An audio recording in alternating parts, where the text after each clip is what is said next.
Hello. Hello, hello. What a different stream today. It's gonna be interesting. Listen, I might get sued, but hey, what can you do, right? What can you do? Just as long as we all agree to shut the fuck up, I think we're good. We just agree that this is like a... nothing happened. We're good. A collective fever dream this stream was. Is what we had to accomplish as a community. Okay? But jokes aside, I've been meaning to do something like this for a very long time, but I wasn't sure people were gonna like... I mean, not that I care about what people like or don't like, but, you know, reading. A lot of people don't like reading. I do.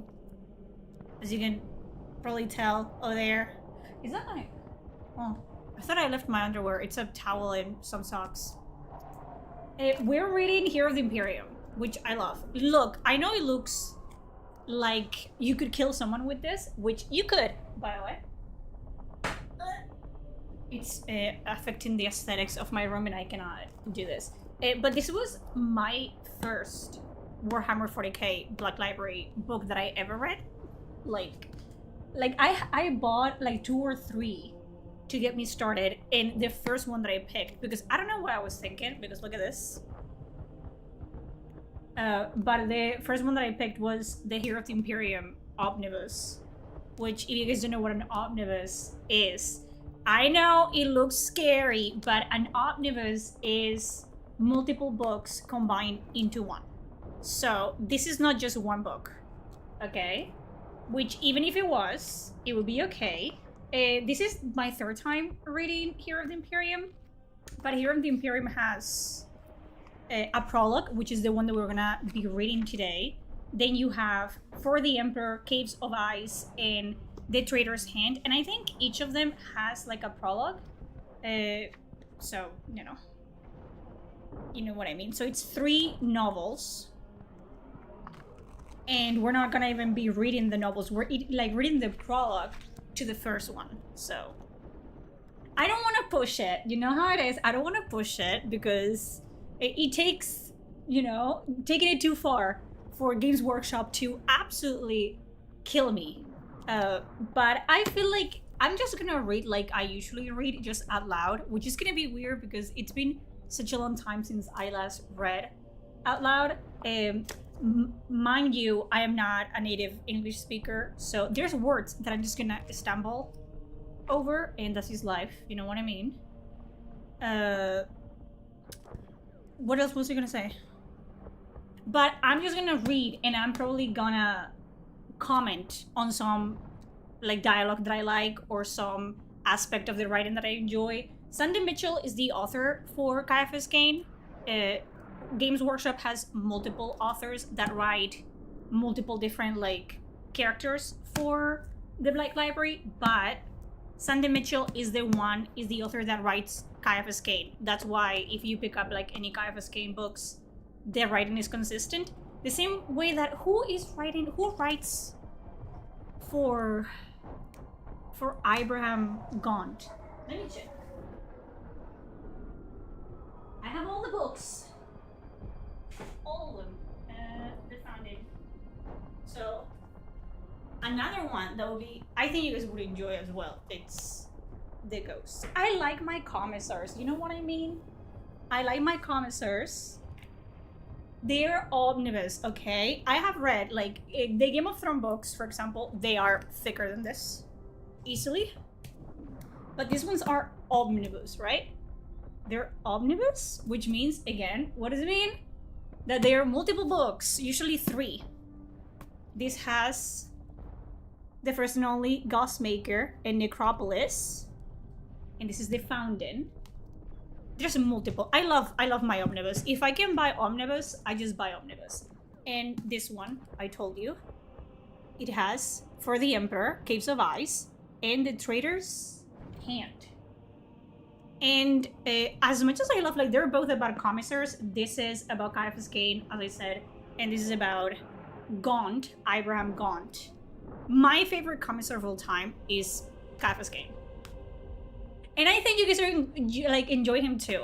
And every time that someone asks me, like, oh, do you recommend like starting like slow? Like, what book do you recommend to start with Warhammer 40k? I always recommend Hero of the Imperium.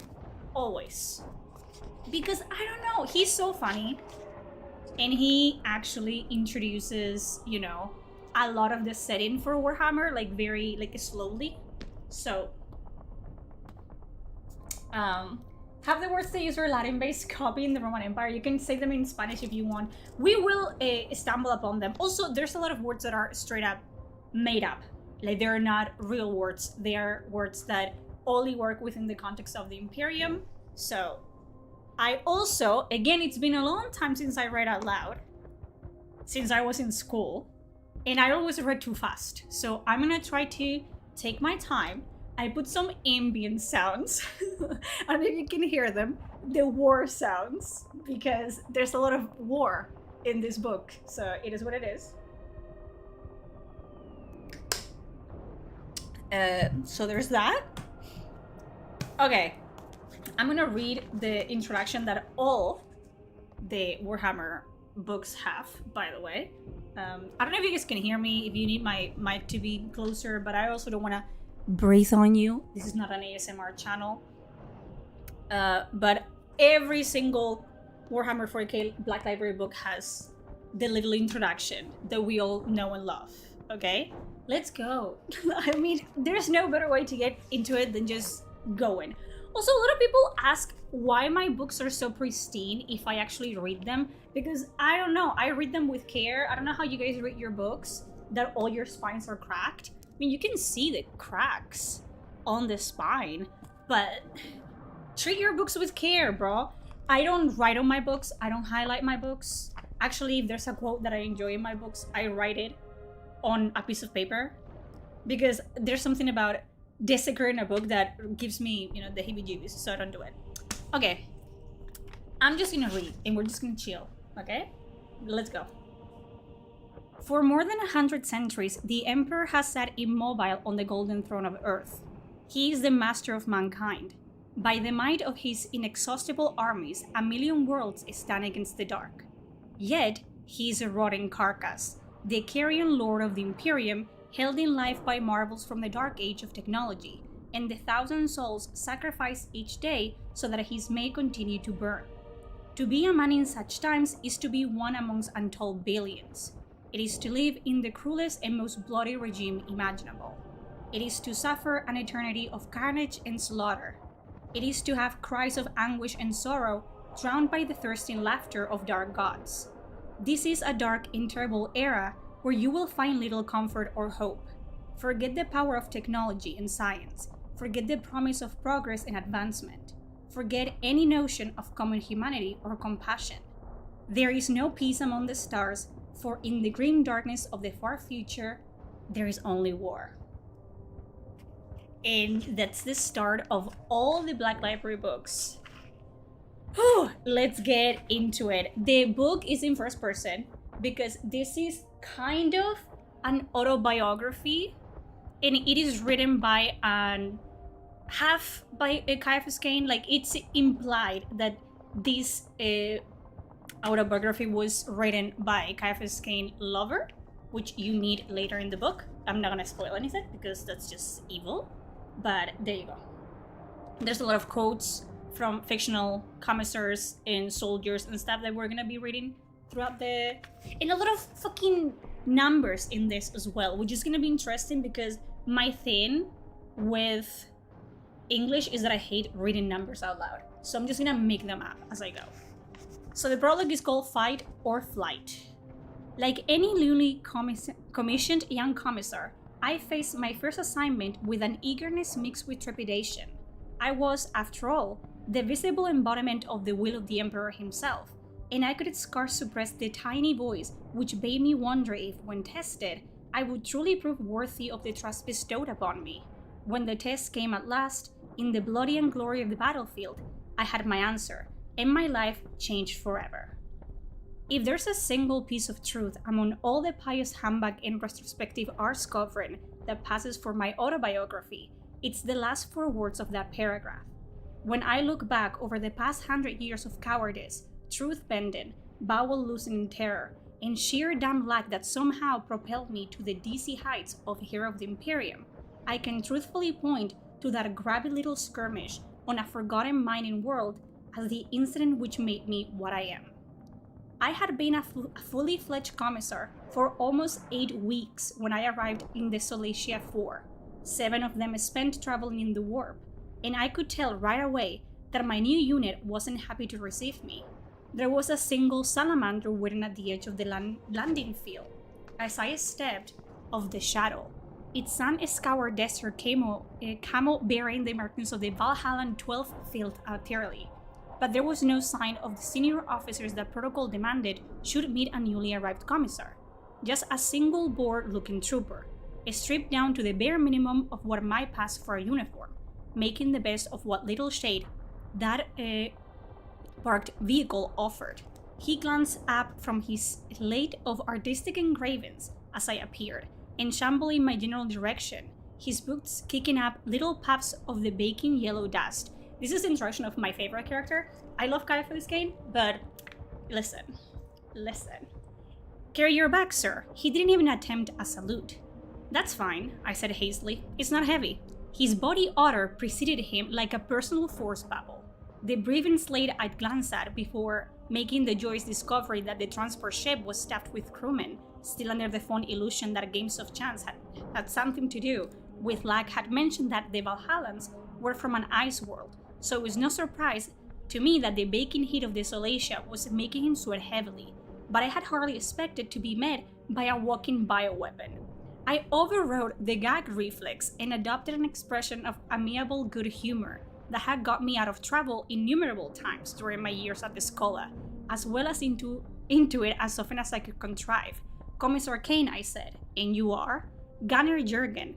Colonel sends his apologies, but he's busy. No doubt, I said.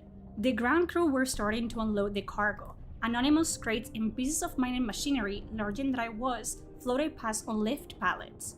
The mines were the reason we were here, to ensure the uninterrupted supply of something or other to the forge worlds of the Imperium, despite the presence of an orc raiding party, which had been unpleasantly surprised to find an Imperial Guard troop ship in orbit, oh my god, waiting for a minor warp storm to subside when they arrived. It is when you read out loud that you realize that a lot of authors don't read out loud when they write, because the lack of fucking commas and periods. But hey, what can you do? Jurgen is my favorite fucking character. You're gonna hear Caiaphas and other people reacting to his body odor very common. Like, Jurgen is the best, okay? And he stinks, but we love him here. I love him. Where are we going now? Okay, let's see. Precisely what we were defending from our rapidly dwindling foes would be somewhere in the briefing slate, I suppose. The mine hatch loomed above us, clinging like lichen to the sides of the mountain their inhabitants had all but hollowed out. To a hive boy such as myself, they looked comfortably nostalgic, albeit a little on the cramped side. The total population of the colony was just a few 100,000, including elders and kids, just a village really by Imperial standards. I followed Jurgen back to the Salamander, weaving through the thickening scrum of workers. He walked straight towards it, unimpeded, the miasma of his unwashed socks clearing a path as effectively as a chainsword. As I sung, I love him. Listen, this is how I react when I read it the first time. Caiaphas is a snake, okay? He's a wolf in sheep's clothing. He's just smiling all the time, and he has the most atrocious, vicious, career-ending thoughts possible, and I love him for it. The amount of bullshit he thinks when he's like in front of a commanding officer, and he doesn't say them, but he thinks them, and you know that he's thinking them, and then he's just like, you know, it's so funny. As I swam my kit bag aboard, I found myself wondering if coming here had been a mistake after all. The journey was uneventful. Nothing so assertive as a landmark interrupted the monotony of the desert road once the mountains had diminished behind us to a low smudge against the horizon. The only thing even approaching scenery was the occasional bird-out hulk of an orc battle wagon. You must be looking forward to getting out of here, I remarked, enjoying the sensation of the wind through my hair, and reveling in the fact that perched up behind the gunner's shield, I was mercifully insulated from Jurgen's odor. He shrugged, as the Emperor wills. He said that a lot. I was beginning to realize that where his intellect should have been was a literally minded adherence to imperial doctrine, which would have had my old tutors at the Schola dancing with glee, if they ever deigned to do anything so undignified, of course. Gradually, the outline of the artillery park began to resolve itself through the heat haze. It had been seated in the lee of a low bluff, which rose out of the parching sun like an island in a sea of grit. The Valhallans, having adapted their instinctive appreciation of blizzard conditions to the sandstorms prevailing here without too much difficulty, bulldozed berms extended out from the rock face, extending the defensive perimeter into a rough semicircle blistered with sandbagged emplacements and subsidiary earthworks. The first thing I made out with any clarity were the earth shakers. Even at this distance, they were impressive, dwarfing the inflatable abdomens that cluster around the compound like camouflage mushrooms. As we got closer, I made out batteries of hydras too, carefully in place along the perimeter to maximize cover against air attack. Despite myself, I was favorably impressed. Colonel Mostru obviously knew his business and wasn't about to let the lack of a visible enemy lull him into a false sense of security. I began to look forward to meeting him. So this is literally the first, he's been a commissar for 8 weeks. 7 of them, in a ship. The first week as a commissar, he sent into, he says it later, but this is not the front lines. He is placed way back, where the artillery is, where they're they have the hydras. The earth shakers are just artillery, but really, really big. And they're fighting orcs for, because the Slatia 4, I think it has, resources that they need for Forge Worlds to, forge metals, stuff like that. And it's supposed to be an easy assignment. You will see that it's not an easy assignment. He thinks, he says it later. He's so incredibly funny, but you have to understand that if there's an easy way out of something, Caiaphas is gonna take it. Every time. If there's an easy way to finish an assignment, it's not even to finish the assignment, it's if there's an easy way for him to get out of trouble, and he doesn't die, and he doesn't get harmed in any way, he will take it. But the problem is, luck is not on his side all the time. Although it is. You will see what I'm talking about.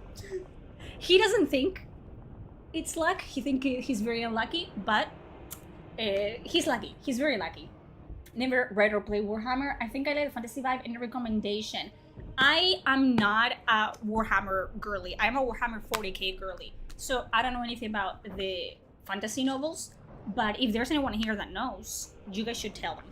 Because I don't know. I don't know anything. Okay. So you're the new commissar. He glanced up from his desk, looking at me like something he'd found on the sole of his boot. I nodded, picking an expression of polite neutrality. I had met his sword before, and my preferred option of breezy charm wouldn't cut it with him. Imperial Guard commanders tended to distrust the political officers assigned to them, often with good reason. Most of the time, about all you could hope for was to develop a tolerable working relationship and try not to tread on one another's toes too much. That worked for me. Even back then, I realized commissars who threw their weight around tended to end up dying heroically for the Emperor, even if the enemy was a suspiciously long way away from at the time. So, commissars get killed all the time. That's what he's saying, okay? Commissars that piss off the troops end up dying under mysterious circumstances. He doesn't want to be one of them. Caiaphas Kane, I introduced myself with a formal nod of the head and try not to shiver. The air in the Hab Dome was freezing, despite the furnace heat outside, and I found myself unexpectedly grateful for the greatcoat that went with my uniform.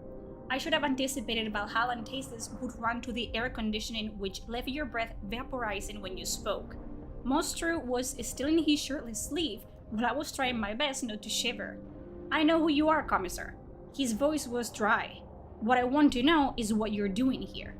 I go where I'm sent, Colonel, which was true enough, so far as it went. What I didn't mention was that I had gone to considerable trouble finding an administratum functionary with a weakness for cards and an inability to spot a stacked deck that almost amounted to a gift from the Emperor, who, after a few pleasant social evenings, had left me in a position to pick practically any unit in the entire card to attach myself to. You see what I'm talking about? He's a little shit. I love him. So he got this assignment because he thought it's the farthest away from actual trouble. Like, the orcs are miles and miles and miles away from here. I'm gonna be safe. This is good. Or is it? Or is it? We've never had a commissar assigned to us before. I tried on an expression of bemused puzzlement. Probably because you don't seem to need one. Your unit records are exemplary. I can only assume I hesitated just long enough to pique his interest. Assume what? I feigned ill-concealed embarrassment. If I could be frank for a moment, Colonel. He nodded. I was hardly the most diligent student at the Schola. Too much time on the scramble pitch and not enough in the library, to be honest. He nodded again. I thought it best not to mention the other activities which had consumed most of my time. I should have been spent studying. My final assessment was marginal. I suspect this assignment was intended to ease me into service without too many challenges. Worked like a charm, of course. Moster was flattered by the implication that his unit was sufficiently well run to have attracted the favorable notice of the commissariat. And if not exactly pleased to have me aboard, was at least no longer radiating ill-concealed suspicion and resentment. It was also almost true. One of the reasons I settled on the 12th Field Artillery was that there didn't seem much for me to do there. The main one, though, was that the artillery units fought from behind the lines, a long way behind. No skulking through jungles or city blocks waiting for a laser bolt in the back. No standing on the barricades face to face with a screaming orc horde. Just the satisfaction of pulverizing the enemy at a safe distance and a quick cup of recaf before doing it all over again. Suited me fine. We'll do our best to keep you underemployed. Moster smiled thinly, a faint air of tolerant smagness washing over his features. I smiled too. If you let people feel superior to you, they're childishly easy to manipulate. And that is Caiaphas Cain in a nutshell. Gunnar Ersland. I love the names as well, like as if everything is not hard enough to pronounce for me already. They give them names that is like, there's not enough vowels in there, a lot of consonants. What am I supposed to do with that? Ersland. Ersland? That's gonna be fun to say. Gunnar Ersland, out of uniform on sentry duty. Torren Devas, Mostru's subaltern. A lot of words that I have never heard before. Subalterno, I guess, in Spanish. Glared at the latest miscreant, who had the grace to blush and glance at me nervously. Devas was the closest thing to a friend I had made since I arrived. An amiable man? I think that's how you say it. Am I Kai? Am I learning how to speak while reading? Apparently. He'd been only too happy to hand over the chore of maintaining discipline among the troops to a proper commissar now that one was available. Who isn't in this heat? I made a show of reading the formal report and glanced up. Nevertheless, despite the obvious extenuating circumstances, we have to retain some standards. 5 days kitchen duty and put some trousers on. Ersland saluted, visibly relieved to have escaped the flogging normally prescribed for such an infraction, and marched out between his escorts, showing far too much of his inadequately patched undershorts. I must say, Kai, you're not quite what I expected. Ersland had been the last defaulter of the day, and Devas began to collect his documentation together. When they told us we were getting a commissar, everyone panicked. The card games broke up, the moonshine sales were dismantled, and the store stalled with inventory for the first time in living memory. I laughed, slipping easily into the affable persona I used to put people at their ease. We're not all Emperor bothering killjoys, you know. We're reading today my favorite book of the Warhammer Sphere. The Habdom rocked as the Earthshakers outside lived up to their name. After a month here, I barely noticed. You know your job better than I do, of course. Devas hesitated. But don't you think you might be a little, well, too lenient? I shrugged. Possibly, but everyone's finding the heat hard to cope with. They deserve a bit of slack. It's good for morale. The truth was, of course, that despite what you've seen in the Hollows, charismatic commissars loved and respected by the men they lead are about as common as orc ballerinas. and being thought of as a soft touch who's infinitely preferable to any possible replacement is almost as good when it comes to making sure someone's watching your back in a firefight. We stepped outside, the heat punching the breath from my lungs as usual, and we're halfway to the officer's mess before a nagging sense of disquiet at the back of my mind resolved itself into a sudden realization. The guns had stopped firing. Another thing that you see a lot is he has these moments of something is about to go really wrong, and he tried to push it off his mind, like, no, I'm just, being paranoid. But then more and more things start to make sense, because as much as Caiaphas wants to make you like, this is an unreliable narrator, he is telling the story from his point of view. As much as he wants to let you think that he's not capable as a commissar, he is. He knows what he's doing. Let me drink some water because fucking goddamn. 16 pages have never felt so long. And I've only been reading for 28 minutes? God damn. Okay. I thought we were supposed to lay down a barrage for the rest of the day, I said. We were. Diva Stern looked at the earth shakers. Sweat-streaked gun crews stripped to the waist were securing equipment, evidently more than happy to cease fire. Some things, sir, commissar, there was no need to look to identify the messenger. Jurgen's unique body odor heralded his arrival as surely as a shell screen presaged an explosion. He was running towards us from the direction of the battery offices. Colonel wants to see you right away. What's wrong? I asked. Nothing, sir. He sketched a perfunctory salute, more for Diva's benefit than mine. A huge grin all by bisecting his face. They're pulling us out. Or are they? Or are they? Listen, are they pulling them out, you think? You think they're pulling them out? I don't think so. I don't think they're getting pulled out. I love this book. Yes, it's true. Monstro seemed as pleased as the news as everyone else. He pointed at the hololithic display. The hololithic display is just think in your head, okay? Use your imagination. It's just a hologram, basically. The Imperium's... Also, is it a hologram or is it I don't know. The Imperium's technology is very advanced and very not advanced at the same time. So, just some retrofuturistic stuff. The 6th armor overran the last pocket of resistance this morning. They should have completed cleansing the entire world by nightfall. I studied it with interest, seeing the full dispersion of our units for the first time. The bulk of our forces in this hemisphere were well to the east, leaving a small isolated blip between them and the mines. The orcs had fallen back further and faster than I had expected, and I began to realize just how merited the Valhallans' reputation as elite shock troopers was, even fighting in conditions about as hostile to them as they were ever likely to encounter. They had ground a stubborn and vicious enemy to paste in a matter of weeks. So, where next? I asked, regretting it instantly. Monstro turned his pale eyes on me in the same way my old tutor Domus used to do at the Schola, when he was sure I was guilty of something but couldn't prove it, which was most of the time, incidentally, but I digress.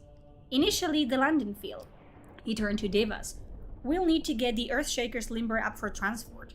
I'll see to it, Divas heard it out. After that, the colonel continued, changing the display. We're to join the Kefia task force. A fleet of starships over 1,000 strong was curving in towards the Solacia system. I was impressed. News of the uprising on the remote Agriwell was only just beginning to filter back to the commissariat. When I had been dispatched here, the Navy had evidently been busy in the last 3 months. Seems a bit excessive for a handful of rebels, one of the officers remarked. Let's hope so, I said, seeing the chance of regaining the initiative. Monstro looked at me again, in evident surprise. He had obviously thought he'd put me in my place the first time for having the temerity to interrupt. Do you know something we don't, Commissar? He still pronounced my title as though it were a species of fungus, but at least he was pretending to acknowledge it. That was a start. Nothing concrete, I said, but I've seen some indications. Other than the size of the fleet, Monster's sarcasm got a tottering laugh from some of the officers as he turned away, convinced he'd called my bluff. It was only gossip, really, I began, letting him savor his phantom triumph for a moment longer. But according to a friend on the War Master's staff, the sudden silence was truly satisfying. That the friend was a minor clerical functionary with a weakness for handsome young men in uniform when she wasn't sorting files and making recap was a detail I kept to myself. I went on as though I hadn't noticed the sudden collective intake of breath. Kefia might have been infested by gene stealers, I finished. The silence lengthened while they digested the implications. Everyone knew what that meant. A long, bloody campaign to cleanse the world meter by meter. Virus bombing from orbit was the option of last resort on an agri-world, which would cease to be of any value to the Imperium if its ecosystem was destroyed. In other words, year of rear echelon campaigning in a temperate climate, chucking high explosive death at an enemy without any means to retaliate in kind. I could hardly wait. If this is true, Mostro said, looking more shaken than I had ever seen him. We've got no time to lose. He began to issue orders to his subordinates. I agree, I said. How close is the fleet? A day, maybe two, the colonel shrugged. The astropaths at Regimental HQ lost contact with them last night. With the entire fleet. I was getting an uncomfortable tingling sensation in the palms of my hands. I have felt it a great many times over the years since, and it never meant anything good. No reason why an Imperial Guard officer should find the lack of contact ominous, of course. To them, the warp and anything to do with it is simply something best not thought about. But commissars are supposed to know a great deal more than we like to about the primal staff of chaos. There's very little which can cast a shadow in the warp so powerful that it can cut off communication with an entire battle fleet, and none of them are anything I want to be within a dozen subsectors of. Colonel, I recommend very strongly that you rescind the orders you've just given. He looked at me as if I gone mad. This is no time for humor, Commissar. I wish I was joking, I said. Some of my unease must have been showing on my face, because he actually started listening to me. Put the whole battery on full alert, especially the Hydras. Call regimental headquarters and tell them to do the same. Don't take no for an answer. And get every air defense auspex you can online. Anything else? He asked, still visibly unsure whether to take me seriously or not. Yes, I said. Pray to the Emperor, I'm wrong. What could it be? Something is cutting communication to an entire battalion. There's something that it's... I think a lot of you would know what that is. I'm not gonna spoil it, but let's say that it's not the orcs doing. The orcs don't have the ability to just, cut communication with a battle fleet. But something can, and it's not good. I love this book. Unfortunately, I wasn't. I was in the command post talking to the captain of an ore barge which had made orbit that morning when my worst fears were realized. He was a florid man, running slightly too fat, and visibly uncomfortable communicating with an Imperial official, even one as minor as me. We're the only thing in orbit, Commissar, he said, clearly unsure why I had asked. I flipped through the shipping schedules I'd requisitioned from an equally bemused mine manager. You weren't due for another week, I said. The captain shrugged. We were lucky. The warp currents were stronger than usual. Or something very big is disturbing them, I suggested, then cursed myself for saying it. The captain wasn't stupid. Commissar? He queried, clearly considering most of the possibilities I already had, and probably wondering if there was time to make a run for it. There's a large Navy task force inbound to pick us up, I reassured him half-truthfully. I see. He obviously didn't trust me further than he could throw a cargo shuttle. Sensible man. He was about to say something else when his navigator interrupted. We're detecting warp portals. Dozens of them. The fleet? Divas asked hopefully at my elbow. Mostro shook his head doubtfully. The Auspex signatures are all wrong. Not like ships at all. Bioships, I said. No metal in the hulls. Tyranids? Mostro's face was gray. Mine was too, probably, although I had longer to get used to the idea. Like I said, there wasn't much that could cast a shadow in the warp that big, and with gene stealers running rampant on a couple systems away, it didn't need Inquisitor Cryptmen to join the dots. I turned my attention back to the freighter captain before he could cut the link. Captain, I said hastily, your ship is now requisitioned by the Commissariat. You will not break orbit without explicit instructions. Do you understand? He nodded somberly and turned to shout orders at his crew. What do you want an ore scout for? Mostro looked at me narrowly. Planning to leave us, Commissar? That was precisely what I had in mind, of course, but I smiled thinly, pretending to take his remarks for gallows humor. Don't think I'm not tempted, I said, but I'm afraid we're stuck here. I called up the tactical display. Outside, the staccato drumbeats of the Hydras opened up, seeking the first Mycetic? We're into Tyranid, like war territory, mycetic spores to breach the atmosphere. Red dots began to blossom on the hololith, marking the first beachheads. To my relief, and as I had expected, the nits had homed in on the largest concentration of visible biomass, the main strength of the regiment. So they're lucky because they are not on the front lines, but everyone that is on the front lines isn't lucky. I'll tell you that much. They're not gonna be lucky for much longer either. That would buy me a little time to run. He wants time to run. Like he's not intending to actually like lead his unit to victory. That's not in his mind at all. Just get rid of that thought. Caiaphas, it's only trying to save Caiaphas here. Where did they come from? Divas asked, an edge of panic entering his voice. I found myself slipping into my role of calm authority. All my training was beginning to pay off.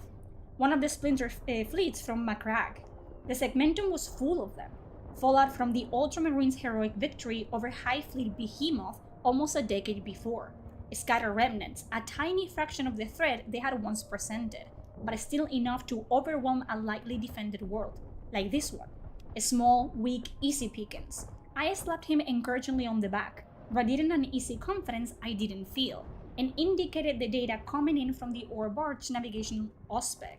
Less than 100 ships. Each one, like, he's like, oh, it's fine. They're very tiny. They're inconsequential. That's, they're still Tyranids. Like, it's not, like Caiaphas, it's not gonna work. It does work. It does. He puts the people at ease when he's not at ease at all. Each one with probably held enough bioconstructs to devour everyone on the planet, but I couldn't afford to think about that just now. Mostro was studying the display, nodding thoughtfully. That's why you wanted the barge, to see what's going on up there. Most of the regimental sensor net had been directed downwards towards the planet's surface. Good thinking. Partially, I said. I indicated the surface readouts. Our air defense assets were doing sterling work, but the sheer number of spores was unstoppable. Red contact icons on the surface were beginning to make the hemisphere look like a case of Ulrun's box. But we'll need it for an evacuation too. Evacuate who?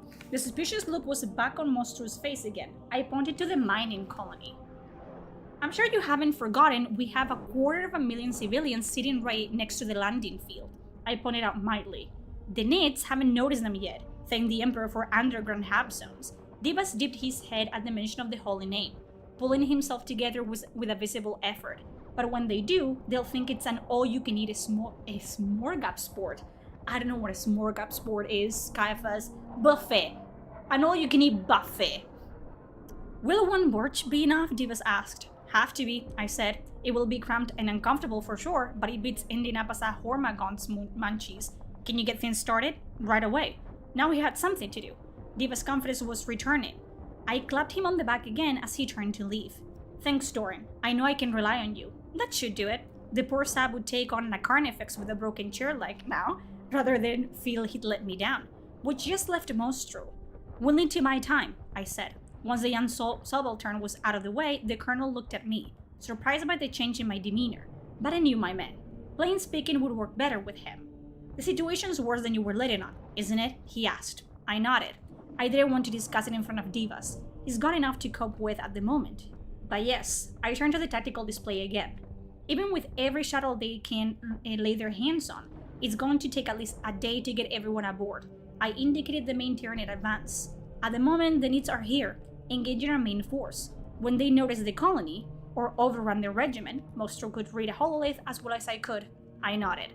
They will head west, and when they do, we'll have to hold them for as long as we can. Until we're all dead. In other words, I didn't need to spell it out. Mostro nodded, gravely. Small crystals of ice drifted down from the ceiling as the Earthshakers got back to work, upbraiding the odds against us by the most minuscule fractions. To my surprise, he held out his hand, grasping mine and shaking it firmly. You're a good man, Commissar, he said, which just goes to show what an appalling judge of character he was. I love Caiaphas. He's the best character. Like, every time someone's like, no, this Commissar is better, Gaunt is better. No. Caiaphas. Eisenhorn, Gaunt, Caiaphas. Caiaphas Kane is the best Commissar ever. I love him. He's silly goose, but he's my silly goose. Now I had set everything in motion, there was nothing to do but wait. I hung around the command post for a while longer. watching the red dots blossom in the desert at the east of us, and marvel at the tenacity of our main force. I had expected them to be annihilated within a matter of hours, but they held their positions doggedly, I don't know, even gaining ground in a few places. Even so, with the steady rain of mycetic spores delivering an endless tide of reinforcements, they were only delaying the inevitable. Monstrous watched tensely, stepping aside to afford me a better view as he noticed my presence. Under other circumstances, I would have gloated quietly over my sudden popularity, but I was too busy trying to suppress the urge to run to the latrines. "We've got you to thank you for this," he said. "Without your warning, they would have been all over us." "I'm sure you would have coped," I said, and turned to Divas. "How's the evacuation coming?" "Slowly," he admitted. I made a show of studying the data and smiled encouragingly. "Faster than I expected." I lied, but fast enough. If I was going to join them, I couldn't wait too much longer. Divas looked pleased. "Nothing more I can do here," I said, turning back to Mustro. This is a job for a real soldier." I gave him a moment to savor the compliment. "I'll go and spend some time with the men, try and boost morale." "It's what you're here for," he said, meaning frack off and let me get with it. So I did. So he's trying to live. He's trying to appear like he did something so he can actually escape with the evacuation, with the civilians. He's like, "Oh, there's nothing I can do here. This is a job for a real soldier, a real colonel, a real man of action. What can I do? You're the best man here for the job." So he's just trying to get out of Dodge. Caiaphas. Night had fallen some hours before, the temperature plummeting to levels the Valhallans were almost comfortable with, and the guardsmen seemed happier, despite the prospect of imminent combat. I wandered from group to group, cracking a few jokes, easing tension, instilling them with a confidence I was far from feeling myself.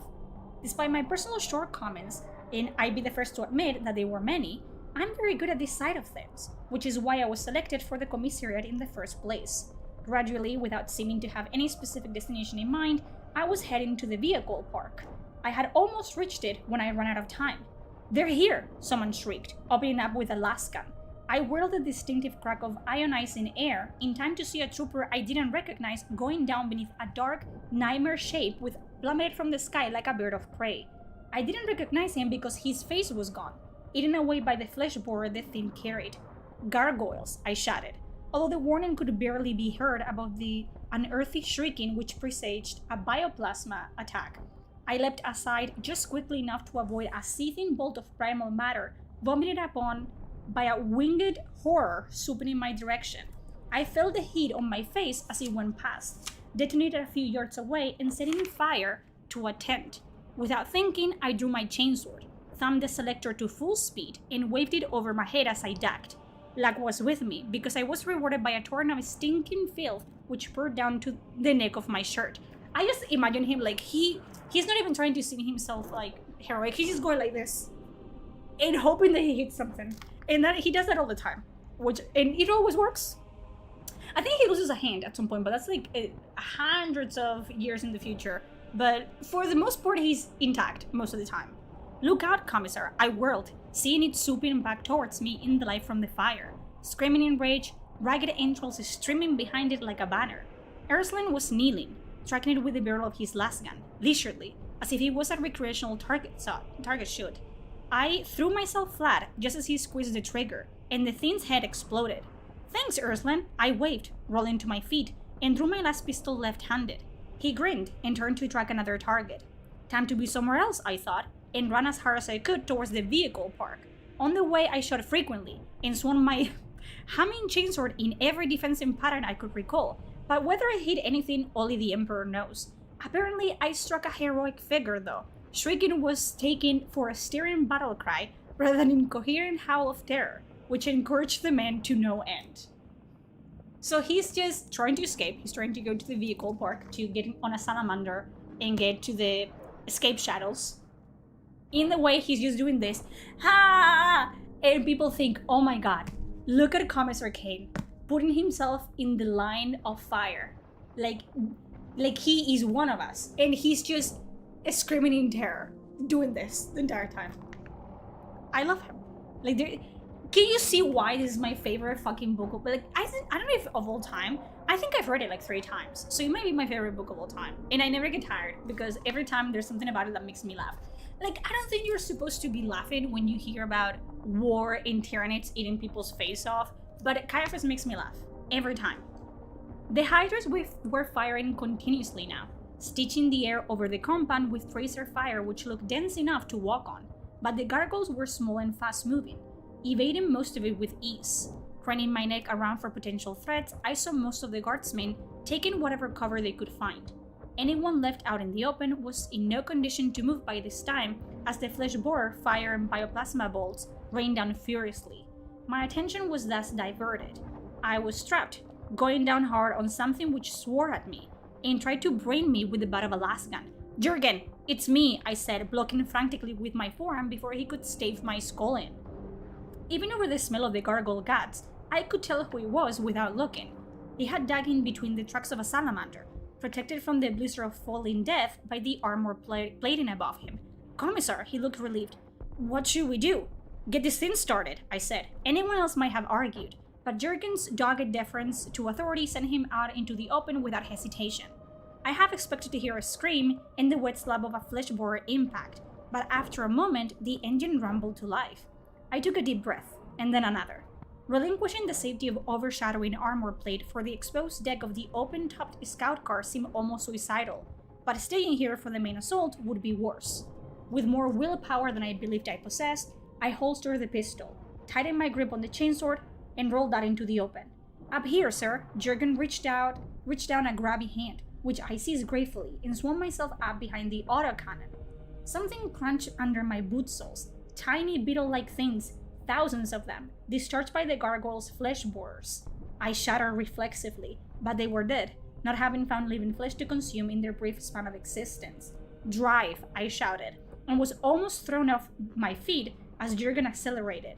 I ducked below the gunner's shield, dropped the melee weapon, and opened fire.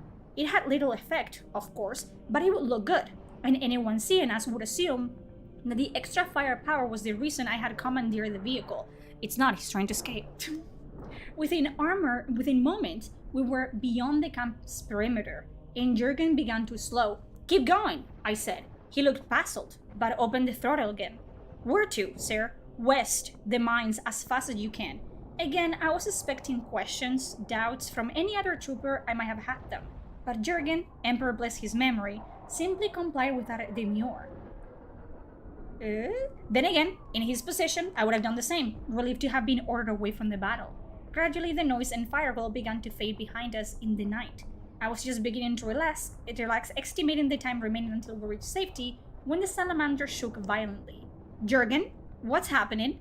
"They are firing at us, sir." He sounded no more concerned about it than he did about making his regular report as latrine orderly. Jesus Christ.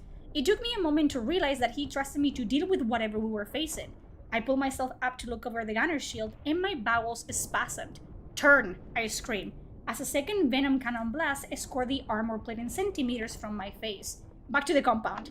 Even now, after more than a century, I still wake sweating from dreams of that moment. In the pre-dawn glow, the plain before us seemed to move like a vast gray ocean, undulating gently, but instead of water, it was a sea of chitin, flecked with claw and fan rather than foam, rolling inexorably on towards the fragile defensive island of the artillery park. I would have wept with disappointment if I wasn't already too terrified for any other emotion. The Nids had outsmarted me, sweeping round to cut us off and block our escape. So he was trying to escape, and the flank was already taken over by Tyranids, so he couldn't make it to the shuttles. So now he has to go back and pretend that that was his intention all along. I bounced off the whole plating, falling heavily back into the crew compartment, as Jurgen threw one of the trucks into reverse and swung us around, practically on a coin. My head cracked painfully against something hard. I blinked my swimming eyes clear and recognized it as a Voxcaster. Something like hope flared again, and I grabbed the microphone. "Kane to command, come in," I screamed, voice raw with panic, static hiss for a moment. "Commissar, where are you?" Monster's voice, calm and confident. "We've been looking for you since we drove off the attack." "It was a diversion," I yelled. "The main force is coming from the west. If you don't redeploy the guns, we're all dead." "Are you sure?" The colonel sounded doubtful. "I'm out here now. I've got half the High Fleet on my ass. How sure do you want me to be?" "I never found out. As the aerial melted under the impact of a bioplasma blast, the salamander shook again, and the engine howled. As Jurgen pushed it past speeds it had never been designed to cope with. Despite my trepidation, I couldn't resist peering cautiously over the lip of the armor plate. Merciful Emperor, we were opening the distance. The incoming fire was becoming less accurate as the scuttling swarm receded slowly behind us. Emboldened, I swung the pintle-mounted bolter around and fired into the densely packed mass of seething obscenity. There was no need to aim, as I could hardly miss hitting something, but I pointed it in the general direction of the largest creature I saw. As a rule, the larger the creature, the higher it was on the hive hierarchy, and the more vital it was to coordinate in the swarm. Unseen in swarms, I vaguely recalled from some long-forgotten xenobiology lecture, tended to be thinly supplied with them. I missed the tyrant I had spotted, but one of its guard warriors went down, mashed instantly to goo by the weight of the swarm scuttling on and over it. The compound was in sight now. Unlike troopers lining the fortifications and Emperor be praised, the Hydras rumbled into position to defend them, their quarter-barrel autocannon turrets depressing to face the oncoming tide of death. I was just beginning to think we might make it, when with a loud crack and a shriek of torture metal, our howling engine fell silent. Jurgen had pushed it too far and we were about to pay for that with our lives. The salamander lurched, slipping sideways and slewed to a halt in a spray of sand. "What do we do now, sir?" Jurgen asked, hauling himself up out of the driver's compartment. I grabbed my chainsaw, suppressing the urge to use it on him. He could still be useful. "Run like frack," I said, demonstrated the point. I didn't have to be faster than the Nits, just faster than Jurgen. I could hear his boots scuffling in the sand behind me, but didn't turn. That would have slowed me momentarily, and I really didn't want to see how close the swarm was getting. The Hydras opened up, shooting past us. Gouging? It's gouging. I got it right this time. It's gouging. Gouging holes in the onrushing wall of chittering death, but barely slowing it. Lascan bolts began following suit. Although the small arms fire would only be marginally effective at this range, every little helped. Return fire from the warriors was sporadic, and directed at the defenders behind the barricades rather than us. The hive mind apparently deciding we weren't worth the bother of singling us out. Suited me fine. I was almost at the berms, encouraging shouts from the men in the emplacements ringing in my ears, when I heard a cry from behind me. Jurgen has fallen.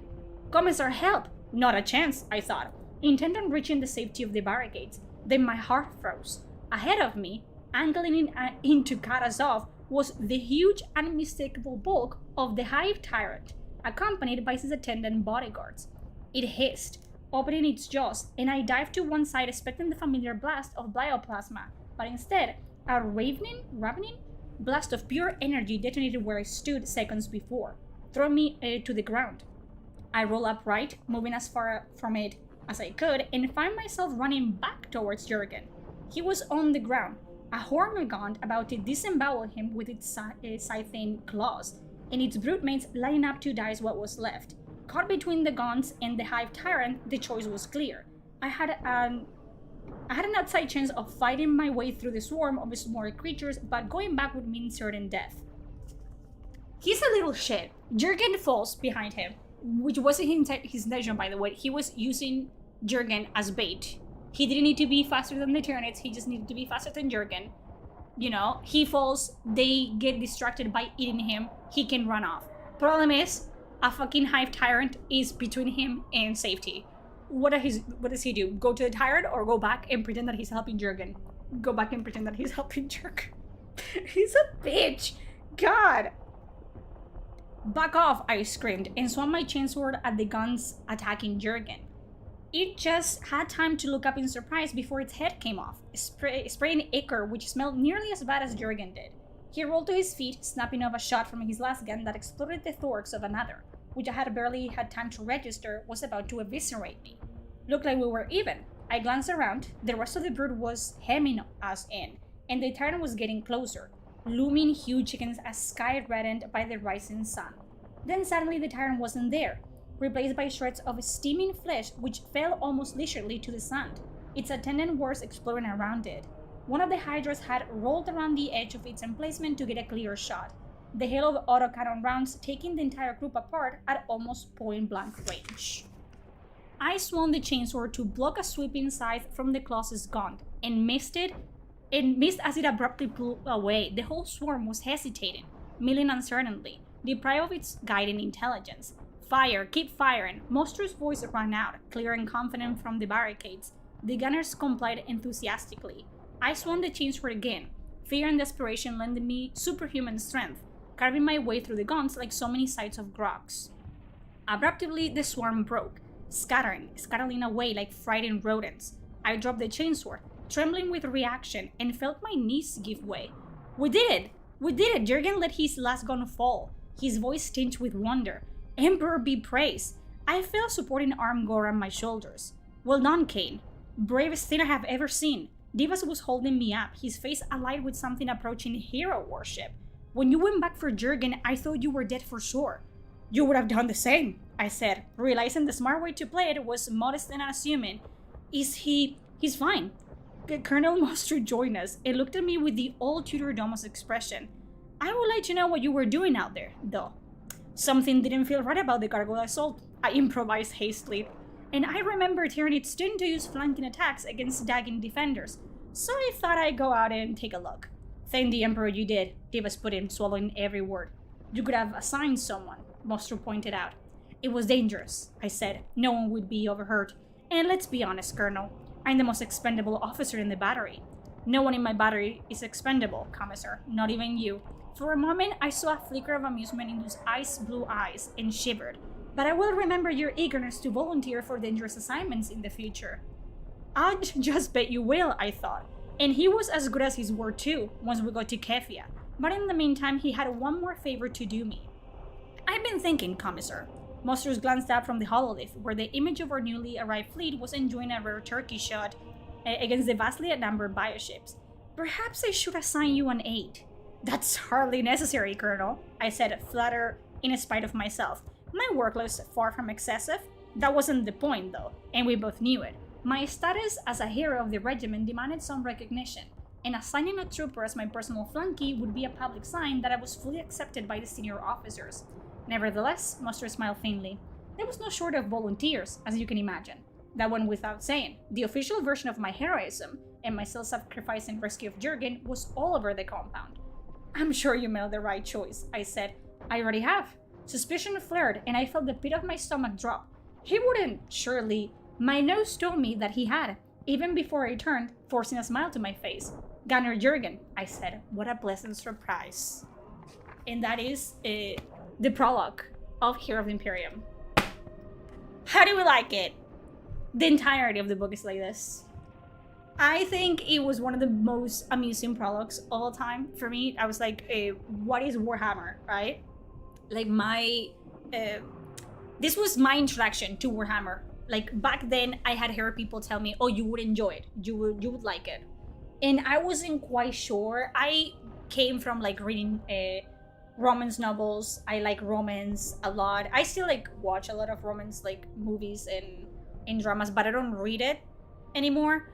I write it though. But I was like, there's no romance in there. It's all about war and viscera and this and that.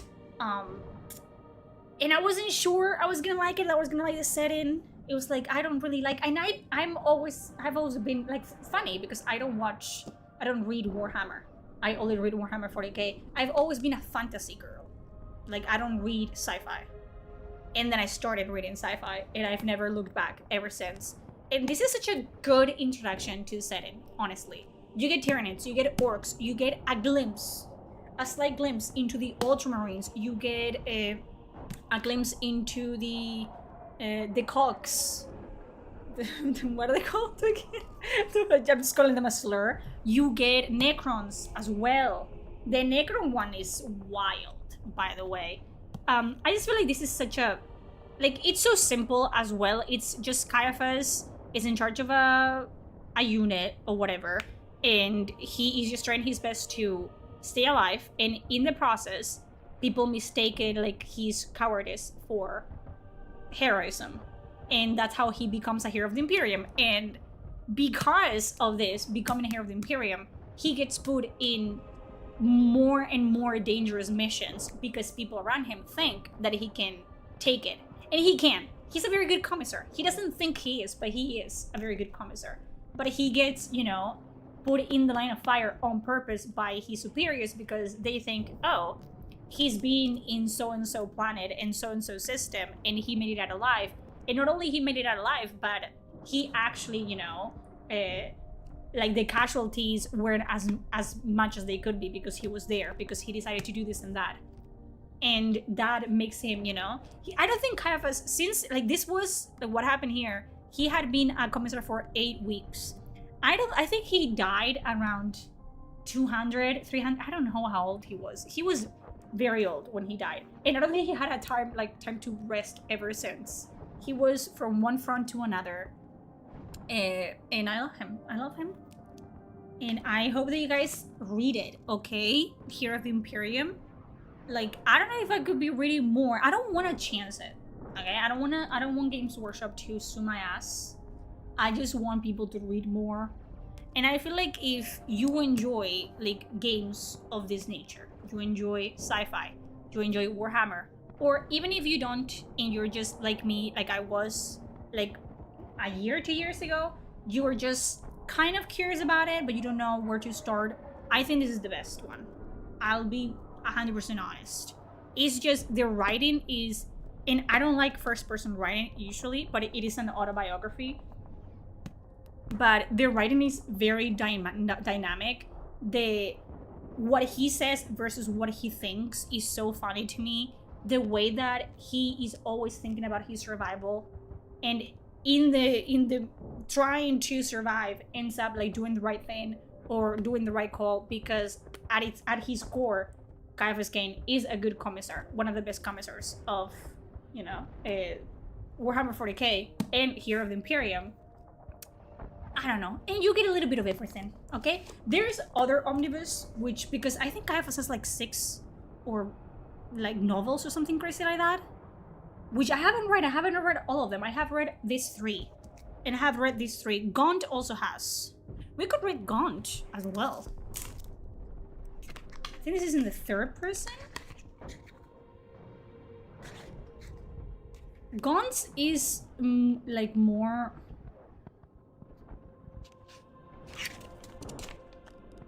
Like, I have other stuff. I have so many novels. I have so many fucking... Gaunt is another commissar. You can tell that I have a type. I have a preference, you would say. Gaunt is written by Dan Abnett, which it took me quite a while to enjoy Dan Abnett's writing. He tends to write about the past without really warning you that he's gonna go back to the past. So you're just reading a chapter and then all of a sudden you're like reading about what happened 10 years ago. And you don't really have a point of reference to know that you're like in the past. But you know. But I don't know if read from the founding or that was the prologue. Then you have the first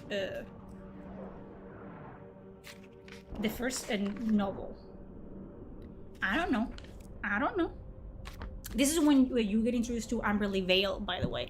That's the Inquisition lady that Caiaphas has a on and off romance with. She also is the one that it's putting Caiaphas' autobiography together. I really love the like lore thing that they're doing here, because this is written like she put it together, like she put together, like there's an editorial note that it's written by Amberly Vale, and she explains, like there's a lot of chapters where there's annotations at the bottom because Caiaphas will say something, right? And because he is writing from memory, his memory will be wrong.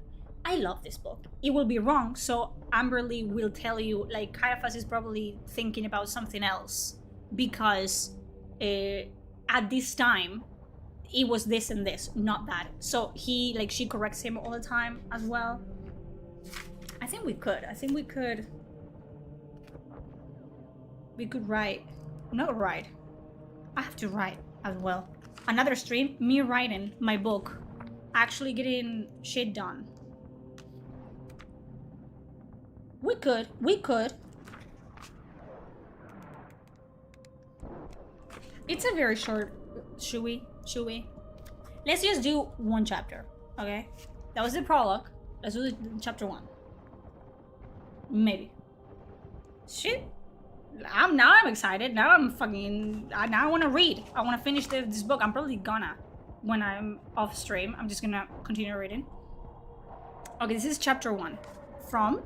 What is the book called? Is it For the Emperor? For the Emperor.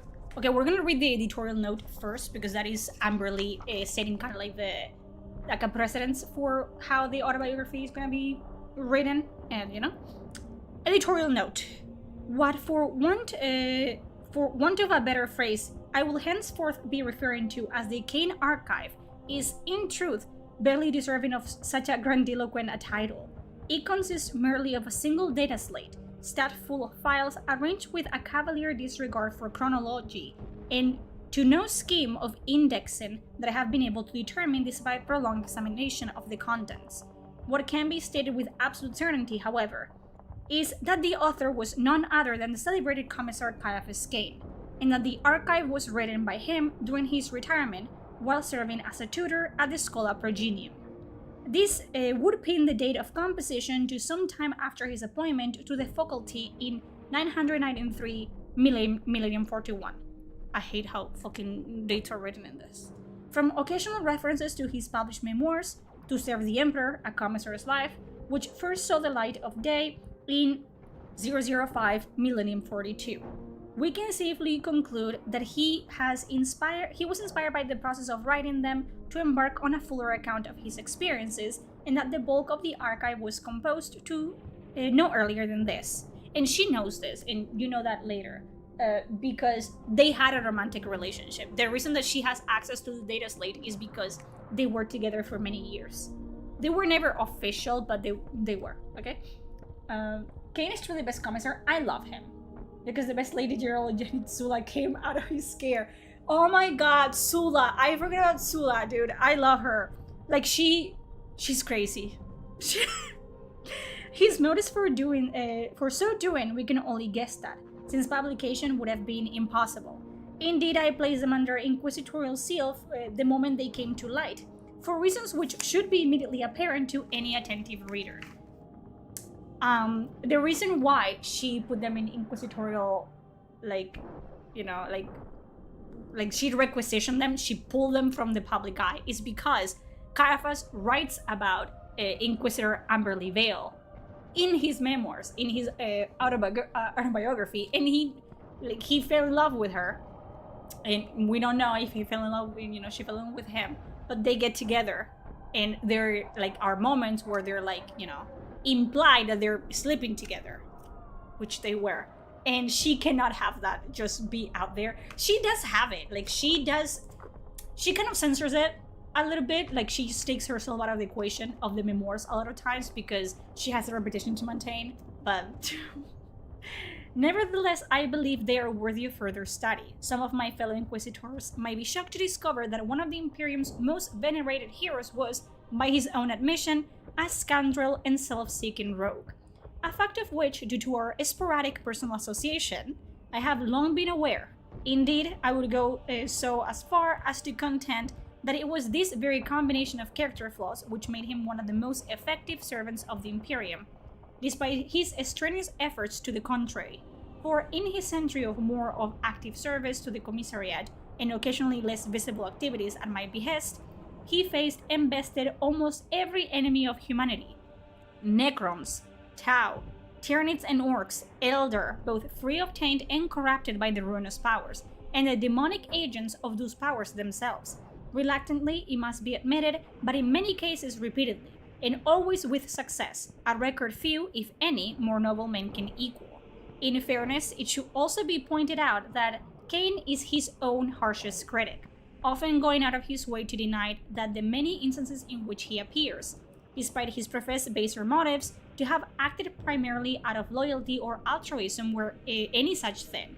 It would be ironic indeed if his awareness of his shortcomings should have blinded him to his own, admittedly often well-hidden, virtues.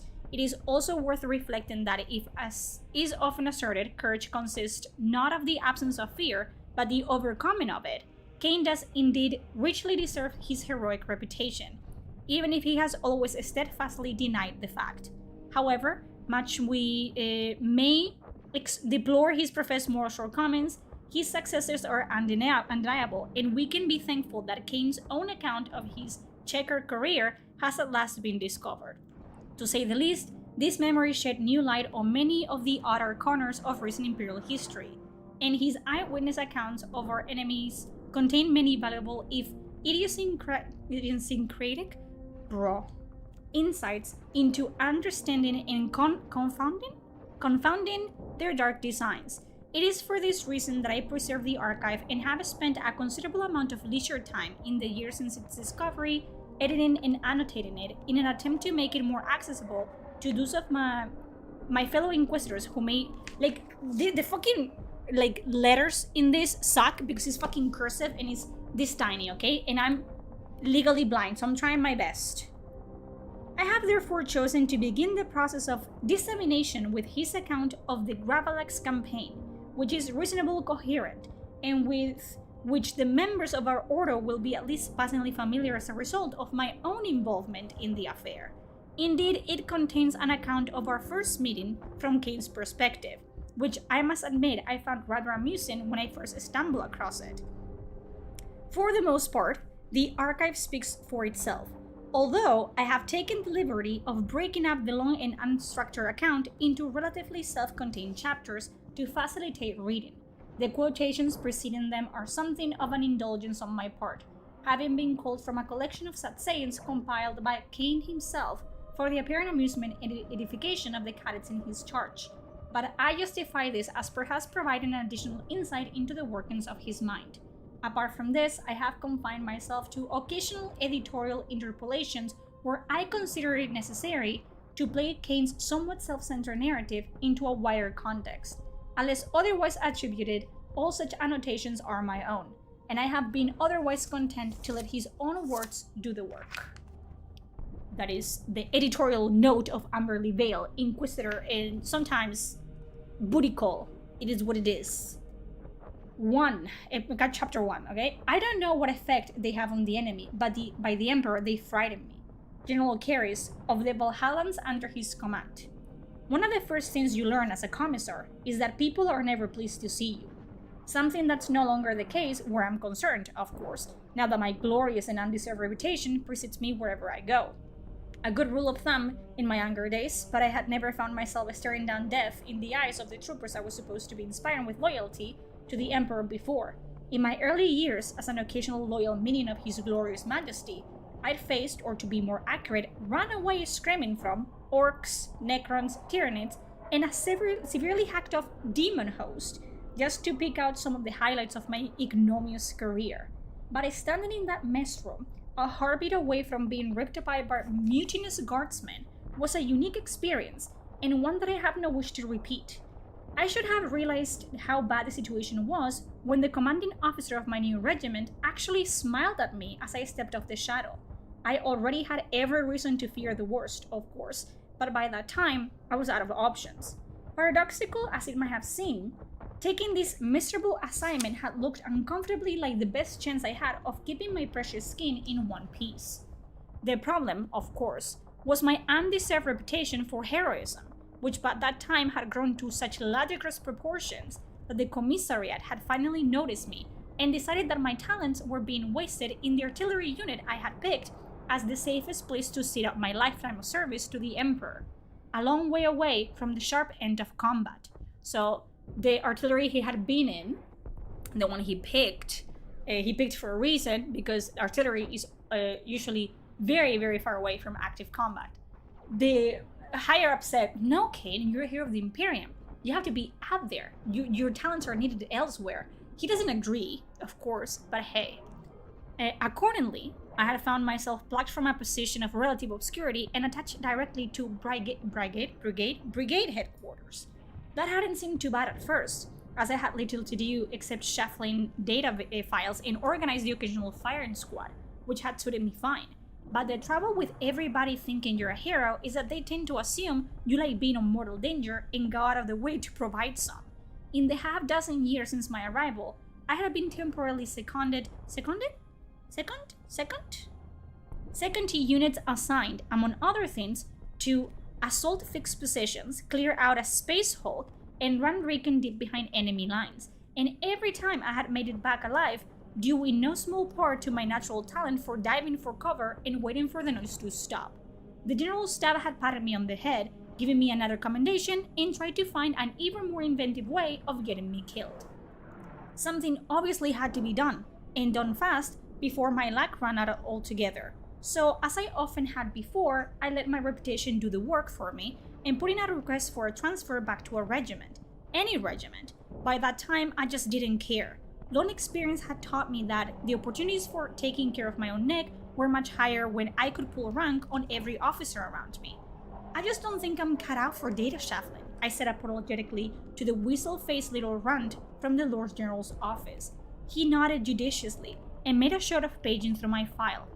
I can't say I'm surprised, he said, in a slight nasal whine. Although he tried to look cool and composed, his body language betrays his excitement at being in the presence of a living legend. At least that's what some damn fool pickcast commentator had called me after the siege of Berlia, and the appellation stuck. The next thing I know, my own face is grinning at me from recruiting posters all over the sector, and I couldn't even grab a mug of recap without having a piece of paper shoved under my nose with a request to autograph it. It doesn't suit everybody. It's a shame we can all have your dedication to the smooth running of the Imperium, I said. He looked sharply at me for a moment, wondering if I was taking the frack. Which of course I was, then decided I was simply being civil. I decided to later it on a bit, but I'm afraid I've been a soldier too long to start changing my habits now. That was the sort of thing Kane, the hero, was supposed to say, of course, and Whistleface lapped it up. He took my transfer request from me as though it was a relic from one of the blessed saints. I will handle it personally, he said, practically bowing as he showed me out. And so it was. A month or so later, I found myself in a shuttle approaching the hangar bay of the Righteous Wrath, a battle-old troop ship identical to thousands in Imperial service, almost all of which I sometimes think I've traveled on over the years. The familiar smell of shipboard air, stale, recycled, inextricably intertwined with the rancid sweat, machine oil, and boiled cabbage, hissed into the passenger compartment as the hatch seals opened. I inhaled it gratefully, as it displaced the no less familiar odor of Gunner Jurgen, my aide almost in the outset of my commissarial career nearly 20 years before. So this is said 20 years after, okay? What happened in the Silesia 4. Sure for Valhallan, Jurgen somehow managed to look awkward and out of place wherever he was. And in all our time together, I couldn't recall a single occasion on which he'd ever worn anything that appeared to fit properly. Though amiable enough in temperament, he seemed ill at ease with people and in turn most preferred to avoid his company, a tendency no doubt exacerbated by the perpetual psoriasis that afflicted him, as well as his body odor, which in all honesty took quite a bit of getting used to. Nevertheless, he'd proven an able and valuable aid, due to no small part to his peculiar mentality. Not overly bright, but eager to please and doggedly? Is it doggedly? What is this word? Literal in his approach to following orders. He'd become a useful buffer between me and some of the more onerous aspects of my job. He never questioned anything I said or did, apparently convinced that it must be for the good of the Imperium in some way, which, given the occasional discreditable activities I've been known to indulge in, was a great deal more than I could have hoped for any other trooper. Even after all this time, I still find myself missing him on occasion. So he was right here at my side, half hidden by our combined luggage, which he'd somehow contrived to gather up and hold despite the weight, as my boot heels first rung on the deck plating beneath the shadow. I didn't object. Experience had taught me that it was a good idea for people meeting him for the first time to get the full picture in increments. I paused fractionally for dramatic effect before striding forward to meet the small knot of guard officers drawn up to meet me by the main cargo doors. The clang of my footsteps on the metal sounded as crisp and authoritative as I could contrive, an effect undercut slightly by the pops and clangs from the scorched area under the shuttle engines as it cooled, and Jurgen's tottering gait behind me. Welcome, Commissar. This is a great honor. A surprisingly young woman with red hair and blue eyes stepped forward and snapped a crisp salute with parade ground efficiency. I thought for a moment that I was being sadly snapped with all the junior officers present.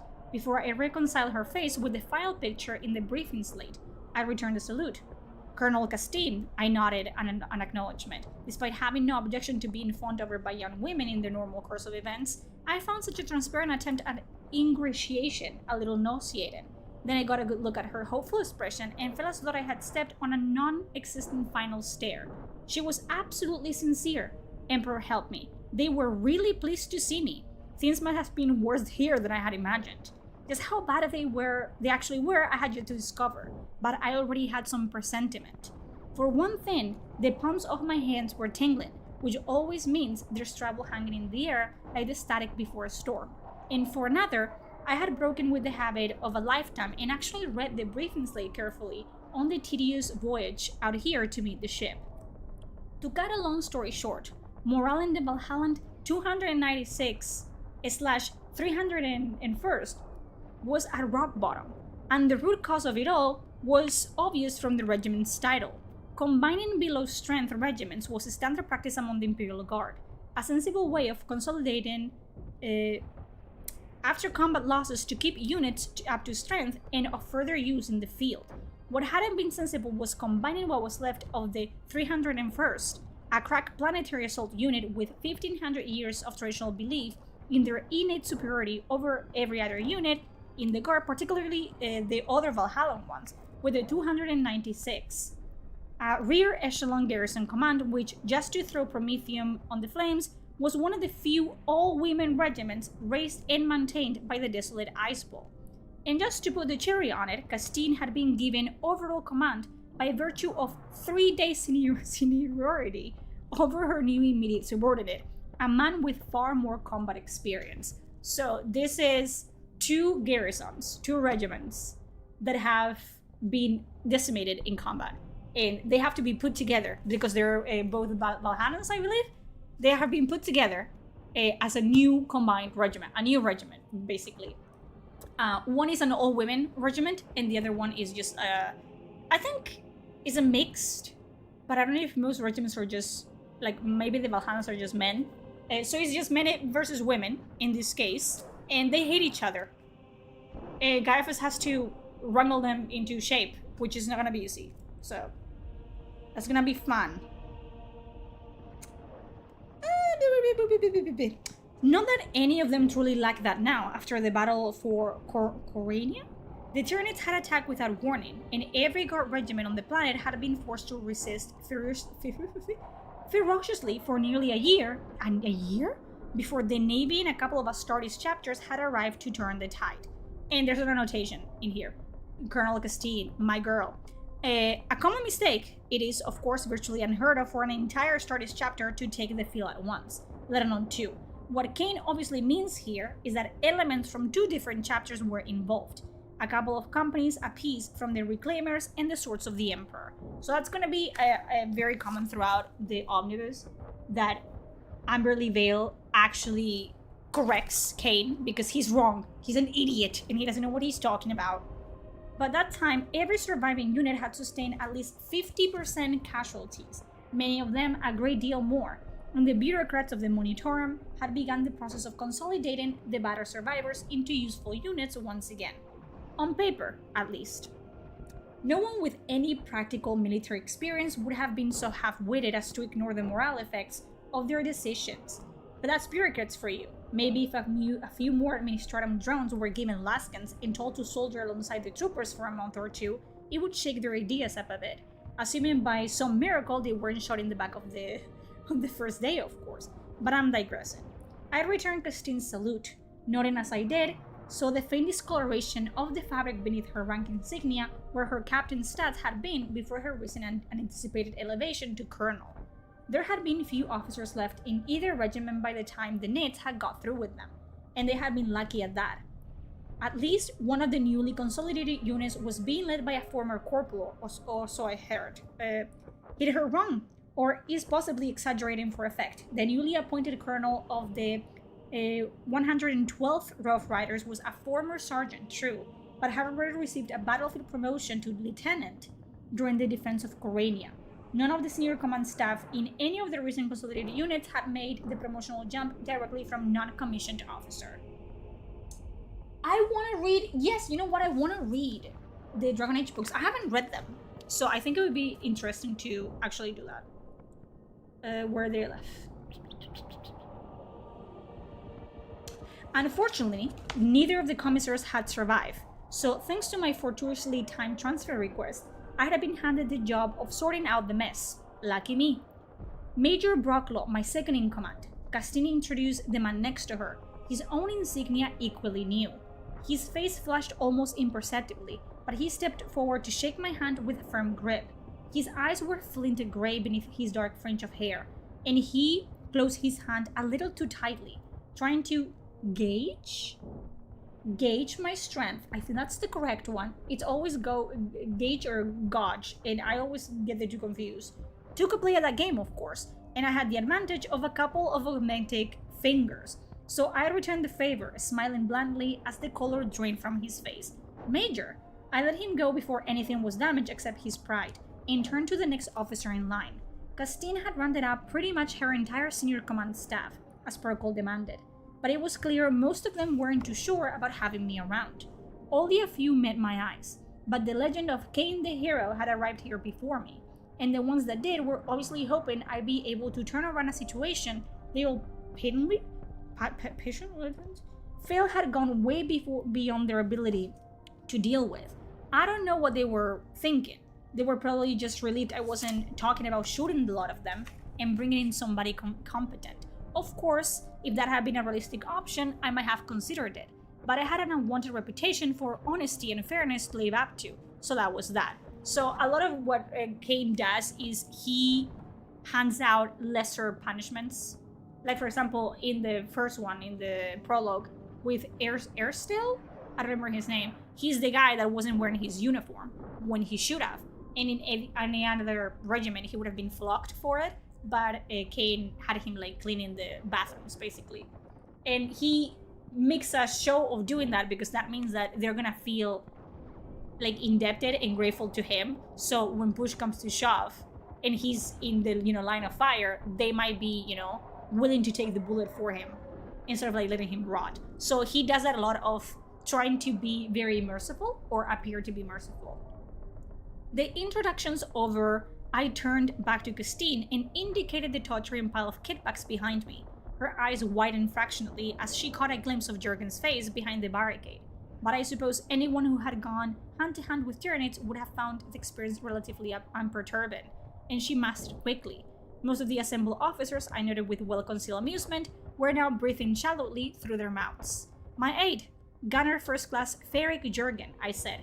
In truth, there was only one grade of Gunner, but I didn't expect they'd know that, and the small unofficial promotion would add to whatever kudos he got from being the aide of a commissar, which in turn would reflect well on me. Perhaps you could assign him some quarters? Of course. She turned to one of the youngest lieutenants, a blonde girl of vaguely equine appearance who looked as if she'd be more at home on a farm somewhere than in uniform, and nodded. Here she is. Sola, get the quartermaster to sort it out. I'll do it myself, she replied, slightly overdoing the eager young officer routine. Majo's doing his best, but he's not quite on top of the system yet. Castine nodded blandly, unaware of any problem, but I could see Brocklaw's jaw tighten, and noticed that most of the men present failed to mask their displeasure. Sula was our quartermaster sergeant until the last round of promotions, Castine explained. She knows the ship's resources better than anyone. I'm sure she does, I said diplomatically. And I'm sure she has far more pressing duties to perform than finding a bunk for Jurgen. We'll liaise? The fucking words. We'll liaise with Sergeant Majel? Ourselves, if you have no objection. Not at all. Castine looked slightly puzzled for a moment, then dismissed it.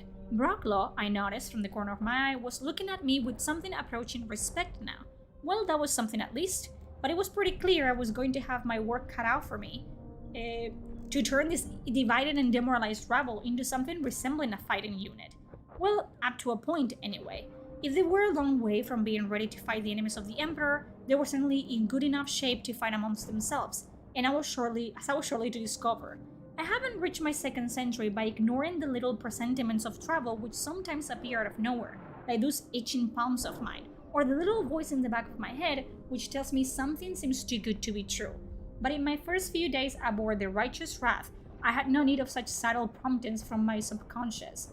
Tension hung in the air of the corridors assigned to us like ozone around a demon host, all but striking sparks from the bulkheads. And I wasn't the only one to feel it. None of the other regiments on board would venture into our part of the ship, either for social interaction or the time-honored tradition of perpetrating practical jokes against the members of another unit. The naval provosts patrol intense, weary groups. Desperate for some kind of respite, I even made courtesy calls on the other commissars aboard, but they were far from convivial. Humorless emperor bothers to a man. The younger ones were too overwhelmed by respect for my reputation to be good company, and most of the older ones were quietly resentful of what they saw as a glory-hogging young upstart. Tedious as these interludes were, though, I was to be grateful for them sooner than I thought. That one bright spot was Captain Parjita, who commanded the vessel for the past 30 years, and with whom I hit it off from our first dinner together. I'm sure he only invited me the first time because protocol demanded it, and perhaps out of curiosity to see what a hero of the Imperium actually looked like in the flesh. But by the time we were halfway through the first course, we were chatting away like old friends. I told a few outrageous lies about my past adventures, and he reciprocated with some anecdotes of his own, and by the time we got onto the Amaseg, I felt more relaxed than I had in months. For one thing, he really appreciated the problems I was facing with Castine and her rabble. You need to reassert some discipline, he told me unnecessarily, before the rot spreads any further. Shoot a few, they'll back their ideas up. Easy to say, of course, but not so easy in practice. That's what most commissars would have done, admittedly, but getting a regiment united because they're terrified of you and hate your guts has its own drawbacks. Particularly as you're going to find yourself in the middle of a battlefield with these few people before very long, and they'll have guns, and they will shoot you. Have you read this story before? Yes, I have. This is my third time reading Heroes of the Imperium. Read it, okay? Don't wait for me to read it all to you. You read it yourselves. It's an amazing read. This is my third time. I love this book. And as I have already said, I had a reputation to maintain. And a good part of that was keeping up the pretense that I actually gave a damn about the troopers under my command. So not an option, unfortunately. It was while I was on my way back to my quarters from one such pleasant evening that my hand was forced, and in a way I could well have done without. It was the noise that alerted me at first, a gradually swelling babble of voices from the corridors leading to our section of the ship. My pleasantly reflective mood, enhanced by Parchita's Amaseg and a comfortable win over the Regicide board — Regicide is chess, by the way, and Amaseg is just whiskey — evaporated in an instant. I knew that sound all too well, and the clatter of boots on the deck behind me as a squad of provosts double-timed towards the disturbance with shock batons drawn was enough to confirm it. I picked up my pace to join them, falling in beside the section leader. "Sounds like a riot," I said. The blank-visored head nodded. "Quite right, sir." Any idea what sparked it? Not that it mattered. The simmering resentment about the Valhallans was almost cause enough on its own. Any excuse would have done it. If he did have a clue, I never got to hear it. As we arrived at the door of the mess hall, a ceramic cap bearing the regimental crest of the 296 shattered against his helmet. Emperor's blood! I ducked reflexively, taking cover behind the nearest piece of furniture to assess the situation while the provost waited in ahead of me, striking out with their shocking batons at any target that presented itself. The room was a heaving mass of angry men and women, punching, kicking, and flailing at one another, all semblance of discipline shot to hell. Several were down already, bleeding, screaming, being trampled on by the still active combatants, and the casualties were rising all the time. This is two regiments fighting, like, not two regiments, it's supposed to be the same regiment, fighting one another. It's Kane's regiment, so this is gonna be interesting. The fiercest fighting was going on in the center of the room, a small knot of brawlers clearly intent on actual murder unless someone intervened. Fine by me, that's what the provosts were here for. I hunkered down behind an overturned table, scanning the room as I boxed the situation report to Castine, and watched them battle their way forward. The two fighters at the center of the melee seemed evenly matched to me. A shaven-headed man, muscled like a Katachan, who towered over a wiry young woman with short-cropped raven black hair. Whatever advantage he had in strength, she could match in agility, striking hard and leaping back out of range, reducing most of his strikes to glancing blows, which is just as well, as a clean hit from those hammer-like fists would likely have stove her ribcage in. As I watched, he spun, launching a lethal roundhouse kick to her temple. She ducked just a fraction slow and went sprawling at his foot, grazed the top of her head, but twisted upright again with a knife from one of the tables in her hand. The blow came up towards his sternum, but he blocked it, opening up a livid red gash along his right arm. It was about then that things really started to go wrong. The Provost had made it almost halfway to the brawl I was watching when the two sides finally realized they had an enemy in common. A young woman, blood pouring from a broken nose, was unceremoniously yanked away from the man whose groin she'd been aiming a kick at and landed on the Provost, attempting to restrain her. Her elbow strike bounced harmlessly off his torso armor, but her erstwhile opponent leapt to her defense, swinging a broken blade in a short clinical arc which impacted precisely on the neck joint where helmet met flak. A bright crimson spurt of arterial blood sprayed the surrounding bystanders as the stricken Provost dropped to his knees, trying to stem the bleeding. Uh-oh, you don't do that. So the ships are not owned by the commissars. They're just a way of moving. They're owned by the army, the Ministorum. And the captains, they're their own entities. Like the Navy, it's its own separate entity. And the provosts are basically like the guards of the ships. And they just kill one of the captain's men. And that's not good. Because the captain can just say, you know what? I'm gonna have everyone fucking killed. Or I'm just gonna have you guys ejected from the fucking ship. Like, we don't do that. So, good thing is that Kane has like a good relationship with the captain. Bad thing is like the captain is in his entire right to have most of the fucking regiment put to death if he wants to, because they just killed one of his men. So, Emperor's bowels. I began to edge my way back towards the door to wait for the reinforcements Castine had promised. If they hadn't been before, the mob was in a killing mood now, and anyone who looked like a symbol of authority would become an obvious target. Me too. Even as I watched, both factions turned on the provost in their midst, who disappeared under a swarm of bodies. That's more provost, the captain's navy men, dead. So, that's no good. The troopers barely seemed human anymore. I had seen Tyranids move like that in response to a perceived threat, but this was even worse. Your average neat swarm has purpose and intelligence behind everything it does, even though it's hard to remember that when a tidal wave of chitin is bearing down on you with every intention of reducing you to mincemeat. But it was clear that there were no intelligence working here, just sheer brute bloodlust. Emperor damn it, I've seen cornate cults with more self-restraint than the supposedly disciplined guard troopers displayed in that mess hall. And it just goes to show that all the factions in the Imperium, they're all bad. Like, I don't know, like, there's like, every month or so, there's like the whole fucking debate of like, oh, the guards, like the Imperium is the worst faction in Warhammer 40k.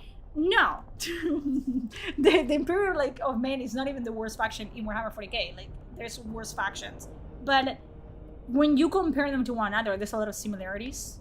Especially like, when the Ruinous Powers and the Chaos Gods compared to the Emperor of Mankind and the Settled Tree, and just, I love this fucking setting. I don't know what to tell you.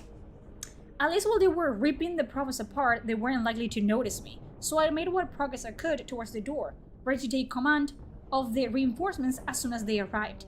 And I would have made it too if the squad leader hadn't surfaced long enough to scream, "Commissar, help!" Oh, great. Every pair of eyes in the room suddenly swung in my direction.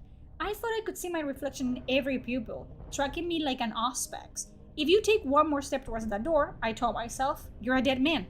They would be on me in seconds. The only way to survive was to take them by surprise. So I stepped forward instead, as though I had just entered the room. I pointed at a random trooper. Get up, room. Whatever they had been expecting me to say or do, this definitely wasn't it. The room hung suspended in confused anticipation, the silence stretching for an infinite second. No one moved. That was not a request, I said, raising my voice a little and taking another step forward. This mess hall is an absolute disgrace, and no one is leaving until it's been tidied up. My boot skidded in a slowly congealing pool of blood, so he almost tripped. He's trying to be all fucking serious, like, so, you, go with him. Buckets and mops. Make sure you get enough to go around. Confusion and uncertainty began to spread. Troopers flicking nervous glances at one another, as it gradually began to dawn on them that the situation had got well out of hand and that consequences had to be faced. The guardsmen I pointed out, 2 of them women, began to edge nervously towards the door. At the devil! I barked silently, with my best parade ground snap. The designated troopers scurried out, ingrained patterns of discipline reasserting themselves. And that was enough. The thunderstorm crackle of violence dissipated from the room as though suddenly earthed. After that it was easy. Now that I had asserted my authority, the rest fell into line as meek as you please, and by the time Castine arrived with another squad of provosts in tow, I had already detailed a few more to escort the wounded and worse to the infirmary. A surprising number were able to walk, but there were still far too many stretcher cases for my liking. You did well, I hear. Castine was at my elbow, her face pale as she surveyed the damage. I shrugged, knowing from long experience that credit snowballs all the faster the less you seem to want it. Not well enough for some of these poor souls, I said. Bravest thing I ever saw. They keep saying that. I heard from behind me as one of the injured provosts was helped away by a couple of his shipmates. He just stood there and faced them down, the whole damn lot. His voice faded, adding another small increment to my heroic reputation, which I knew would be all around the ship by this time tomorrow. There will have to be an investigation. Castine looked stunned, still not quite capable of taking in the full enormity of what had just happened. We need to know who started it, what happened, who's to blame. Rocklight cut in from the door. It was obvious from the direction of his gaze where he thought the responsibility should lie. Castine flashed. I have no doubt we'll discover the men responsible, she said, a faint but perceptible stress on the pronoun. Brocklow refused to rise to the bait. We can all thank the Emperor we have an impartial adjudicator in the commissary here. I'm sure we can rely on him to sort it out.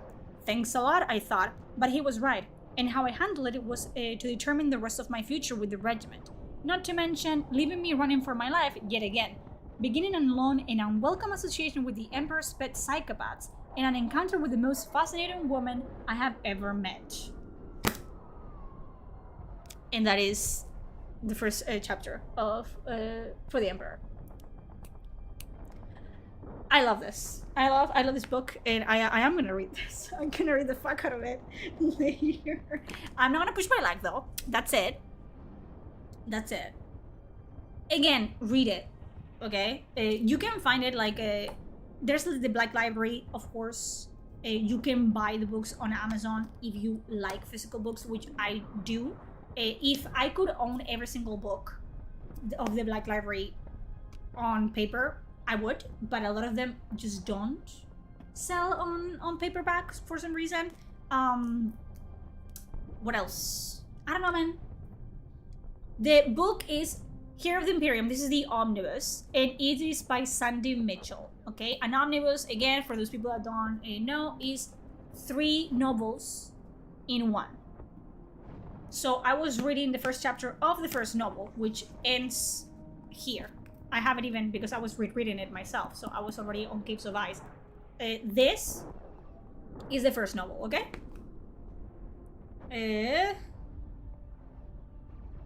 And then you have, if I can find it.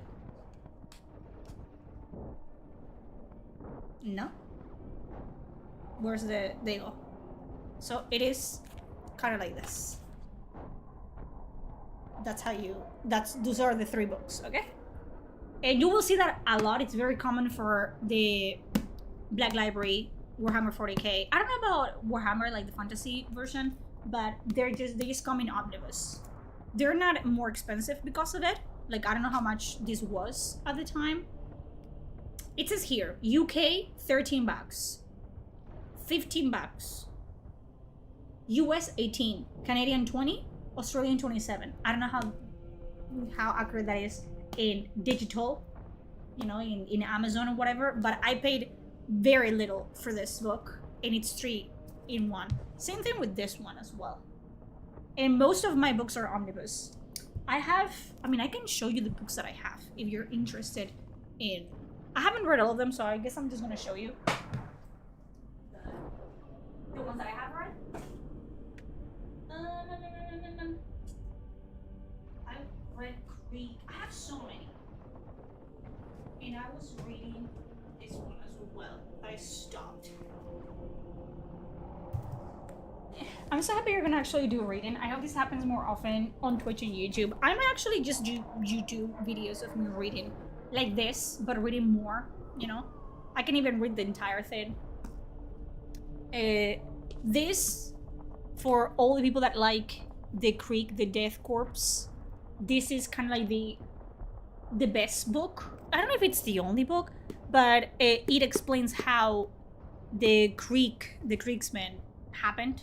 If you're not familiar, Creeksmen are just like the Death Corps. They're a guardsman chapter, not a chapter, a regiment that comes from a death world. A death world is a world where nothing grows, resources are barely there, nothing can grow in there, nothing can live in there. It is meant to kill you. It's a world that, you know, you're not meant to be born on a death world, and they weren't. Their world was not a death world at the beginning, but guess what? Shit happens, and the people in charge, the governor of the planet, make some pretty bad decisions, and basically unleashes a nuclear weapon on the planet, and it kills the world. And a fun fact, and it's really interesting. This is more like it's not a mystery, but it keeps you at the edge of your seat because it is explaining what happened in the past, while I think Inquisition forces are going back to Creek to, you know, to see how the Death Corps are doing, like what the Creeksmen are doing. And you realize that, like, I don't want to spoil it because that's like at the last chapter, but it's really interesting. It explains how the Creeks work. They will die. They, no matter what, if you throw them against the Tyranids, you throw them against the Orcs, they will kill themselves to make sure that they take even one enemy with them. Like, they don't have like any self-preservation at all. They don't have fear. Like, for real. This is not like, they don't have fear. They don't have human emotions as you know them, because, you know, you have to read the book to know why they're different than other. They never remove their masks because they cannot, like it's funny, right? Like, they live in a death world, and they have adapted to live in the death world, but they are not capable of living in any other Imperium world. So they have to wear gas masks all the time to be able to live. And read it. This is really good. Okay, I'm gonna read you the summary. Krieg is a dead world. 1500 years ago, it declared its independence from the Imperium of Man and paid the price. One loyal soul defied its treacherous rulers and laid the world to waste. From these ashes emerged a unique fighting force, forged and tempered in nuclear fire. Today, the Death Corps of Krieg lay siege to a captured hive city on the outskirts of the system-spanning Octarius War in a desperate attempt to secure the cordon that stops untold masses of orcs and Tyranids from splitting out into the Imperium at large. The Corpsmen are relentless, ruthless, and implacable and unstoppable, even in the face of war that seems unwinnable. How far will they go to achieve victory, and is history doomed to repeat itself? So this is, again, the past, how we got there, how we got the, you know, the Corpsmen to be the Corpsmen, and, you know, the future. And I really enjoyed it. It's a very easy read as well. And then you have, this is another one that I've been reading, and it's an omnibus. So I read book 1, and it's Jarek. A lot of people are familiar with Jarek. Jarek is a commissar as well, Sebastian Jarek. And people don't, not people, like not real people, because he's one of the most fan favorite commissars out there. And I think he's the most famous, actually, alongside Caiaphas, because he has like this whole relationship with an orc.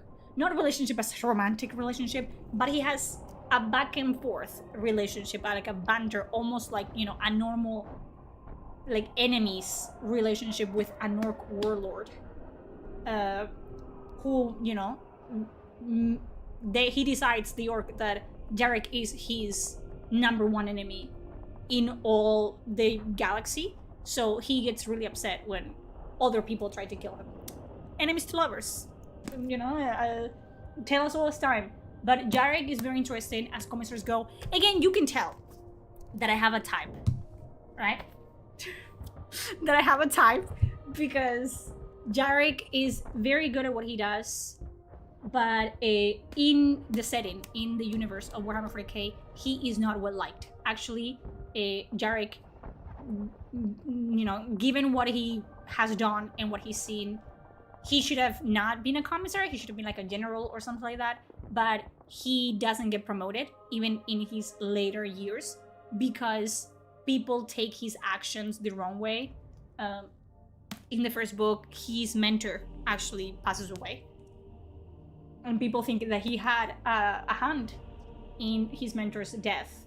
And his friend, who is also a commissar, and they were commissars together and really close in their youth, he becomes a general, and Jarek has to work for his former friend, and his friend absolutely despises his fucking ass because he thinks that he had a part to play in their mentor's death.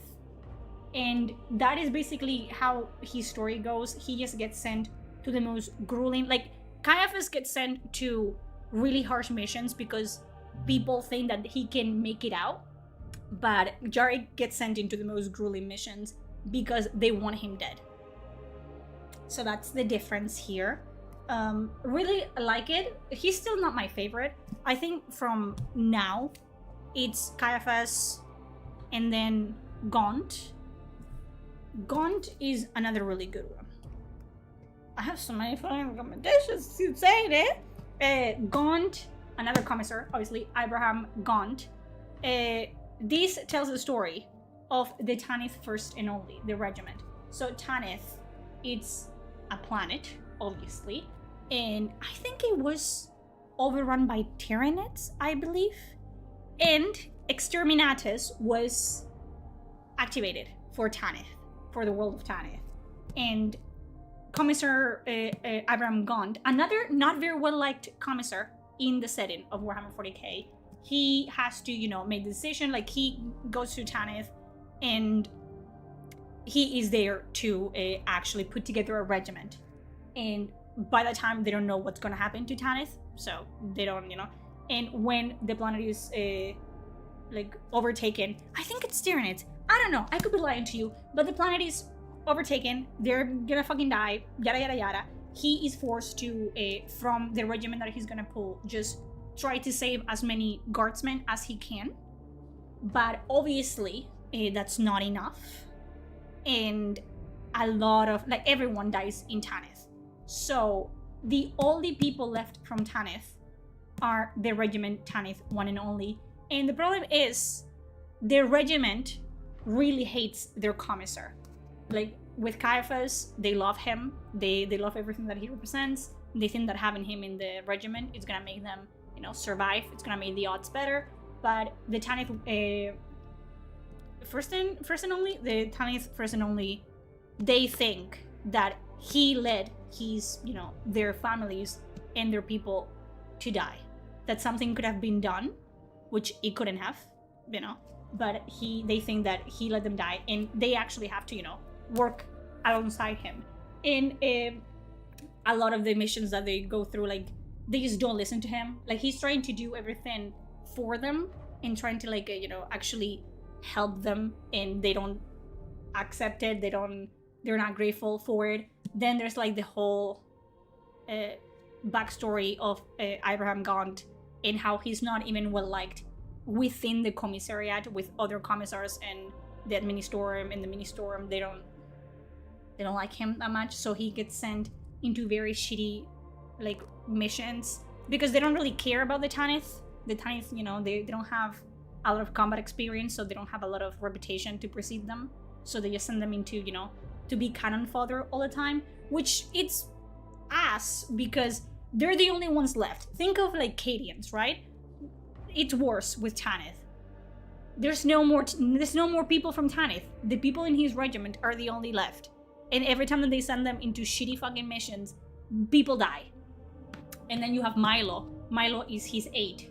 Milo is a very young boy from Tanith that, is the only member of the Tanith, first and only, that actually likes Gaunt, and the reason why is because there's more to Milo than meets the eye. And I think it's pretty obvious, like when you read it, but Milo is a psyker, unsanctioned, by the way. And because he's so young, like he doesn't really control his abilities. And Gaunt has an idea that Milo is a psyker.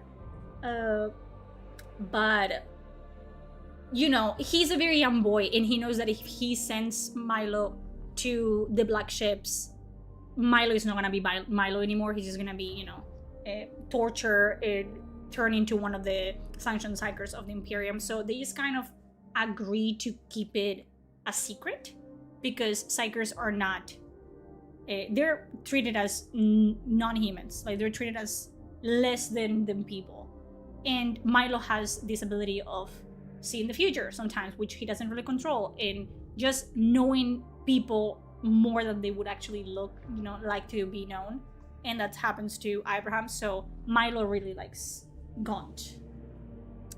And those are the books that I have read. I have many more. I have the Siege of Terra ones. Those are 30k books. So I'm not just going to read 40k books. I will read some of them, you know, that the Dragon Age ones. I have Dan Abernathy's books over there as well, like the trilogy of the sword. Is it the sword itself? Those are fantasy, dark fantasy, very dark fantasy. Then you have the Witcher books. I have Red Rising. I have something else. The Empire of the Sun. Is it Empire of the Sun? And I have a 30k. So there's Warhammer 40k, which is in the 41st millennium, which is where most of Warhammer is set. I think it's gonna be 42nd millennium going forward, but and then you have the 30k millennium, which is when the Emperor was alive and the Primarchs were gallivanting. And there's books that cover like the whole like fall of Terra and how the Primarchs rebelled, most of them, half of them, and Terra fell, and the Imperium fell, and the God Emperor fell, and how we got to Warhammer 40k as we know it today, which was not what the God Emperor intended. So those are also very interesting reads. I haven't read them. I should, but I like 40k more than I like 30k. Not gonna lie to you, so there's that. Do you know how Warhammer will be in Russian? No. I don't know any Russian, man. I don't know. I'm not gonna push my luck reading much more because I don't know. I feel like the Games Workshop is gonna sue my ass.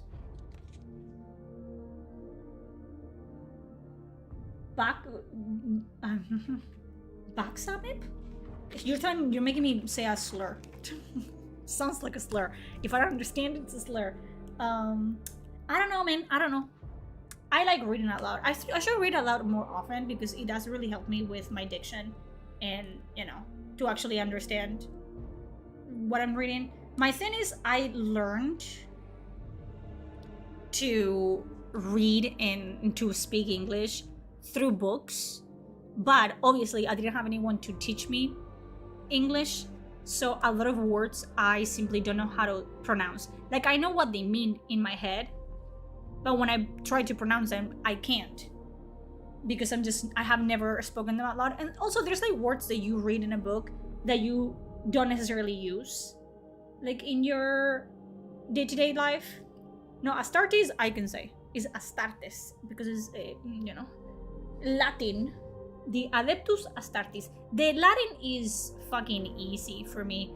It's British English, by the way, if that puts you off. But the setting of Warhammer 40k is set as High Gothic and Low Gothic. It's basically Latin, but it is translated to the viewer as British English. So it is written in British English. They say things like R's instead of as and stuff like that. So trigger warning, it is what it is. British, yes, British slur. And I don't know what else to tell you, man. I feel like I could get used to like doing one stream like this a week or something like that. Like, I don't know. I don't really care about speaking other languages, no. And I don't think I can learn Russian from chat. Not gonna lie to you, Bronson. But if I don't get sued, we could try to like continue reading.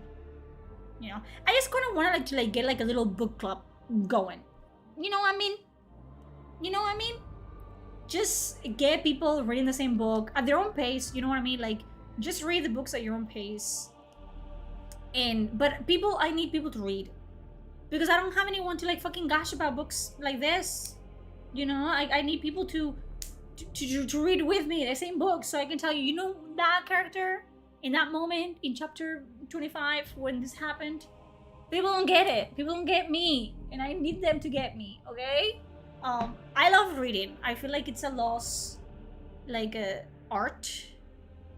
I feel like a lot of, and it happened a lot like now with people like Kai, like streamers like Kai, where it is painfully obvious just how little in the way of educating themselves people are doing. I saw a lot of people clowning on Kai. Listen, I don't watch Kai's content. I don't care about him particularly, but someone like actually trying to improve themselves is not something to like be, you know, to be mocked for, in my opinion. And we all have weaknesses, and for a lot of people, especially like Americans, American has a great percentage of people that just don't know how to read. They're not illiterate, but they don't know how to read properly, and it's very common because people in America actually join the workforce pretty early.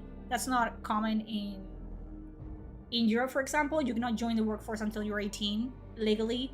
In America, you have like 16-year-olds or even younger sometimes just working. It's very common there, so they don't further their education. So, you know, it's very common for a lot of people to not be able to how to read properly. They just don't do it. They either don't have the time or the inclination or the passion to do that. So it is what it is. But, you know, step by step. Yeah, it's a lot of it, and it's not their fault. Like, I understand. Like, I was introduced to like reading and books very early on in my life because my mother is an avid reader. My mom reads like, you know, it's nobody's business. So I was always surrounded by books, even if they were like romance books and whatever. They're still books. They're still like written in, you know, a tone in a way that I wasn't used to. So I started reading in Spanish, and then I shifted to English, which is the best thing. And you know, you start small. You start with like even comic books. Even reading comic books, that's reading. That's, you know, you're reading. It's not, you know, being played for you. It's not a cartoon. It's not that. You're reading, and just allocating like even 20 minutes to read a couple pages. I know that it's not a lot of people's like cup of tea, but you know, just try it. Don't knock it until you try it. There's always gonna be one book out there that it's gonna be for you, that you're gonna enjoy. You just have to find it, honestly. I think women read at a higher rate than men these days. Yes, it's very common for women, like, because we don't really like, I do game myself, but I'm not the norm by per se. But women's hobbies tend to be like more quiet hobbies, like, you know, more like knitting and stuff like that, like cooking or baking, or I'm not trying to be sexist towards my own gender, but it is the reality. And reading is one of them as well, where men like to watch movies and they like, you know, to do sports and this and that. I'm not saying that's 100% true 100% of the time, but for the most part. And reading has always been a hobby for women, which is like do book clubs and like to gather and talk about nothing and everything. And there's a lot of romance books out there, mind you. Romance books back then, like 10 years ago, were much better than the ones that are, you know, out there now. So, you know, I'm talking about the romance books where with the long flowing hand-drawn fucking cover and the shirtless man covered in oil. Those ones, really good. And again, because you're reading a book and it's written in a way that you don't, it's written using words that you don't use in your normal vocab, in your normal day-to-day life. So that whether you think that reading romance books is not actually reading, which is stupid because it is. I'm sorry. Like, what do you mean it's not actually reading? What am I doing? Fucking like wiping my ass with the pages and somehow like getting flashes of what's happening in the scene in my eye? No, I'm reading it. It's reading. Men just take that time instead of using it for reading, which again, you can do whatever you want with your own time. Who am I to fucking tell you otherwise? They use it for like other hobbies that I enjoy more. It is what it is. I'm old enough to have had required reading in school. Back then they taught cursive writing too. We had required reading as well. Read us your Dragon Age fanfics. My Dragon Age fanfics are smart though. And that's embarrassing. Listen. I want to send you my warmest wishes from Cold Russia. I accidentally came across your channel and you look very kind. Thank you. Hello, Russia. Like, listen, I can show you my fucking, okay? This is between us though. Okay? The thing is, it's very different to read my stuff and other people's stuff. You know? It's different. It's very different. No, my smut has world building. It's not a porn without plot. Okay. Well, I did do Kintover. Am I about to expose myself like this? This is not worth it for me though.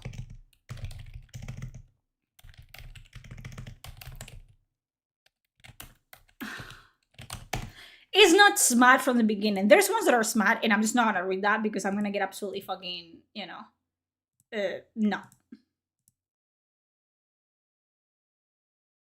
But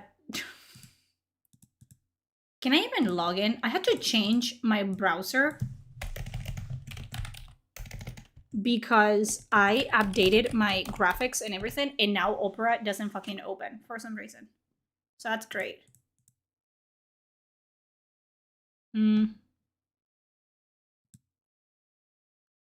Listen. This is embarrassing for me because this is like, we don't do this. This is not allowed. This is not something that you just do. Do you get me? This is like, so these are, I'm writing, this is not okay. No. I do have a Kinktober list, which don't read the tags. Don't do that to yourselves.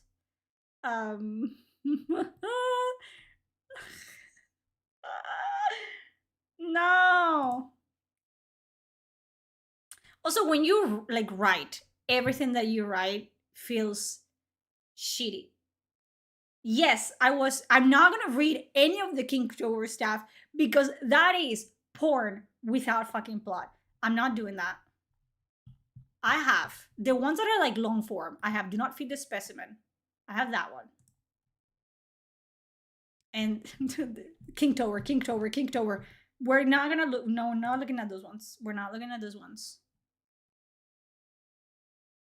And before that, I was already reading like one shots that were smart.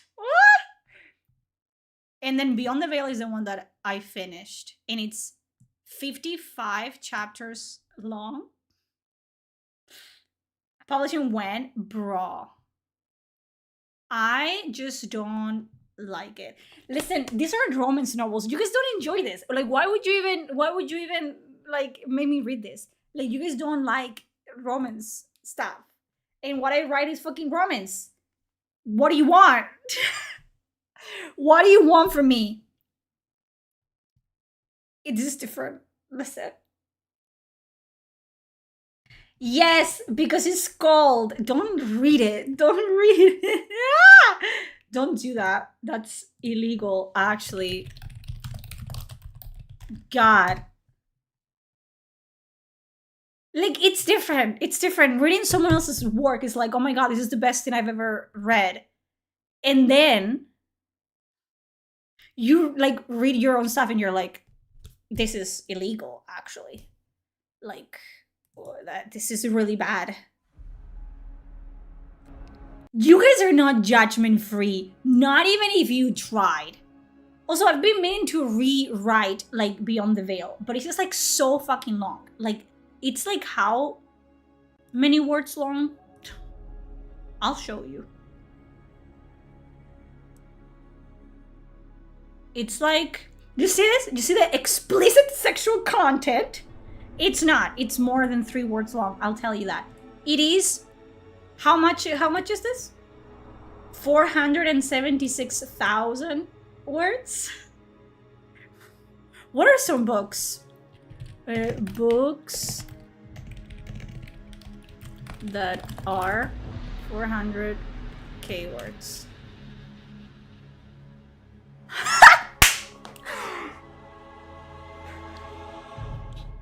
My fanfiction is as long as Words of Radiance by Brandon Sanderson, The Wiseman's Fear by Patrick Rothfuss, An Echo in the Bone by Diana Gabaldon, The Burning White by Brent Weeks, and A Storm of Swords by George R.R. Martin. I did not know. I did not know. I swear to you, I didn't know. I swear to you, I didn't know that it was that long. I was like, 55 chapters sounds reasonable to me. And it was gonna be longer, but I stopped. No fucking way! Listen, and I had to rewrite it. I was like, why is it taking so long to rewrite this? Because it's a George R.R. Martin fucking novel. I'm gonna read chapter 1. And we're gonna fucking call it a day. This is me as the copyright holder of this work. I don't give me permission to read anything but the first fucking chapter. This is terrible. I don't fucking enjoy this. This is bad. This is bad. This is putting my fucking anxiety like all over the place. Ah! This is not good. Listen. Because I know that I wrote it. So I'm like, what the fuck am I supposed to do? Ah! And I'm gonna have the opposite fucking reaction. Don't go to the URL. I'm gonna... How do you hide things? How do you fucking hide this? Okay. I just have to pretend that it's not me. Who is Nure? Not me. So listen, the story is as follows. I love transmigration stories. I love reading Chinese web novels. Those are my fucking... Okay. And in the Dragon Age fandom, which is what it's called, you know, you write for fandoms. I write for the Love and Dead Space fandom. Do you? Wow. Are you for sure? Are you sure that you write for the Love and Deep Space fandom? Maybe, maybe not. Who knows? Who knows? I do. So the fandom is just like the show, book, novel, movie, anime that you write for. I usually write for Dragon Age, and I think I've done one. This is my only fanfiction in the Dragon Age setting because I wanted to write more, and then Belgard happened, and my passion just fizzled out. Okay, and then I write for obviously the Love and Dead Space. Love and Dead Space. I have like 30 fanfictions out there. You'll see, and they're all porn. So don't even come at me anywhere on my social media saying like, oh, I read this and it was just a straight up porn. I am warning you. I don't write like Fade to Black sex scenes, okay? I don't do that. I describe every fucking vein on that dick, okay? Do you prefer to write instead of reading? Reading is easier, obviously. Like reading is easier. Also, you don't have that like pressure of like, because my writing, you guys might read it and you're like, oh, this is actually pretty good, but all I can think is like, oh, I need to rewrite this. I don't like this plot point. This is terrible. It's so long that at some point, like, and I don't write it all and then post it. I write and post. Like I wing it basically. So I don't have like a plot And I don't like doing that for fan fiction because I do that for actual books, like for actual original work that I'm working on, which I haven't worked on really a lot. And you kind of want to have like an idea of where the plot is going. Even if you don't have everything planned out, you kind of want to have the bones, the bare bones of the story. I don't do that with fan fiction because fan fiction for me is a way to unwind. It's a way to like write without actually caring. Like, I don't get paid for fan fiction. It's not something that I have to like post and publish, you know, at a certain time. It's not reviewed by anyone. It's not edited by anyone. It's just me pouring whatever the fuck I want onto the page and just hitting post, and whoever likes it, which a lot of people liked it. But again, there's a lot of plot points that I didn't do anything with. There's a lot of characters that I just wrote and then I didn't do anything with them either. So they just kind of like appear for a couple chapters and then just like fade into obscurity. And by the end of it, it was so long. And I knew it was so long that I was like, I have to finish it. Like, I have to end it. So then the ending was absolutely fucking rushed. And I always planned to do a part 2, but I don't want to do it anymore. So, you know. But this is a transmigration. Is it a transmigration? It's not.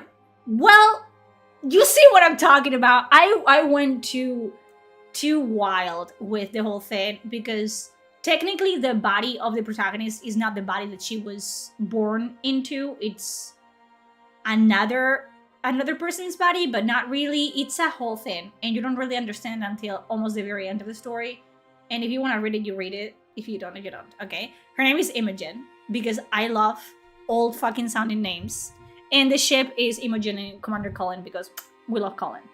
I think my next Dragon Age fanfiction is gonna be actually fixing Veilguard. So the protagonist is probably gonna be Rook, unfortunately for all of us involved. But I'm gonna try to make them liked, you know, like nice. Is there gonna be romance? Yes, because it has to be. Otherwise, I cannot write it. Ah! I cannot read it! There's also things that I cannot read because they're written in another language on purpose. Did she actually made up a language for this? Yes, I did. It's Old English, kind of. So there's a lot of people that speak German that actually know what the people are saying, but it is another language on purpose because she's not meant to understand what the fuck they're saying. It's in third person. I don't write in first person. I don't want to read it.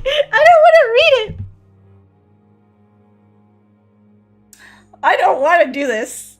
This is a horror game for me.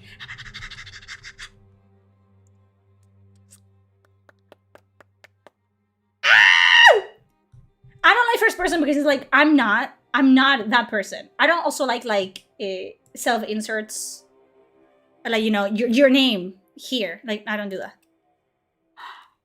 I don't want to, bro. This is the worst thing. I just cannot bring myself to read it out loud. Why would I read it out loud? Why am I doing this? Really? For you? It's someone else's work. It's someone else's work. It's someone else's work. It's someone else's work. I'm trying to fucking... Someone else wrote this. Someone else wrote this. The first thing Imogen became aware of was the pain. Her whole body ached, her muscles protesting with every breath. The second thing was the cold. It seeped into her bones, making her shiver uncontrollably. She opened her eyes and saw only white. Snow, she realized after a moment. She was lying in the snow. But that didn't make sense. It was the middle of summer, and she had been driving back from her best friend's house when... Imogen frowned, trying to remember. Her head was fuzzy, her thoughts sluggish. There had been a deer in the road. She had swerved to avoid it, lost control of the car, and then... nothing.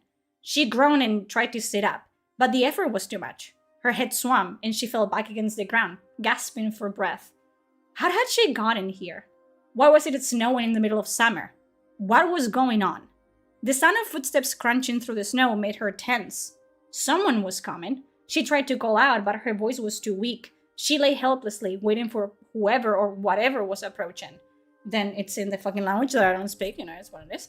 Imogen blinked as the silhouette of a person loomed over her. A man, she thought. Or was it a woman? She couldn't tell. She felt them touch her shoulder gently, and then everything faded away into darkness. It's not my work. It's, oh my god, who wrote this? Oh my god, it's so good. Oh. Commander Cullen was cold. Not the sort of cold that came from standing in the brisk mountain air or sitting too close to a window on a windy day, but the kind of cold that crept into his very bones and refused to leave. Despite the fur-lined cloak wrapped tightly around him and the layers of clothes beneath, he could not seem to get warm. He rubbed his gloved hands together and stamped his feet, trying to work some feeling back into them. He knew the others were feeling the cold as well, but no one complained.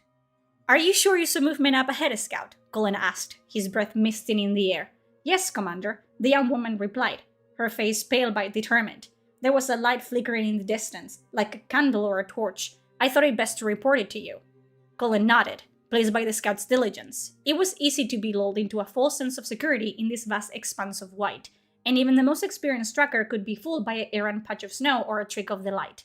"We'll proceed with caution," he said. "If there are indeed people sheltering in these mountains, they're likely to be as wary of us as we are of them. Remember, the goal is to assess the threat they pose, not to engage in combat." The scouts nodded, their faces grim.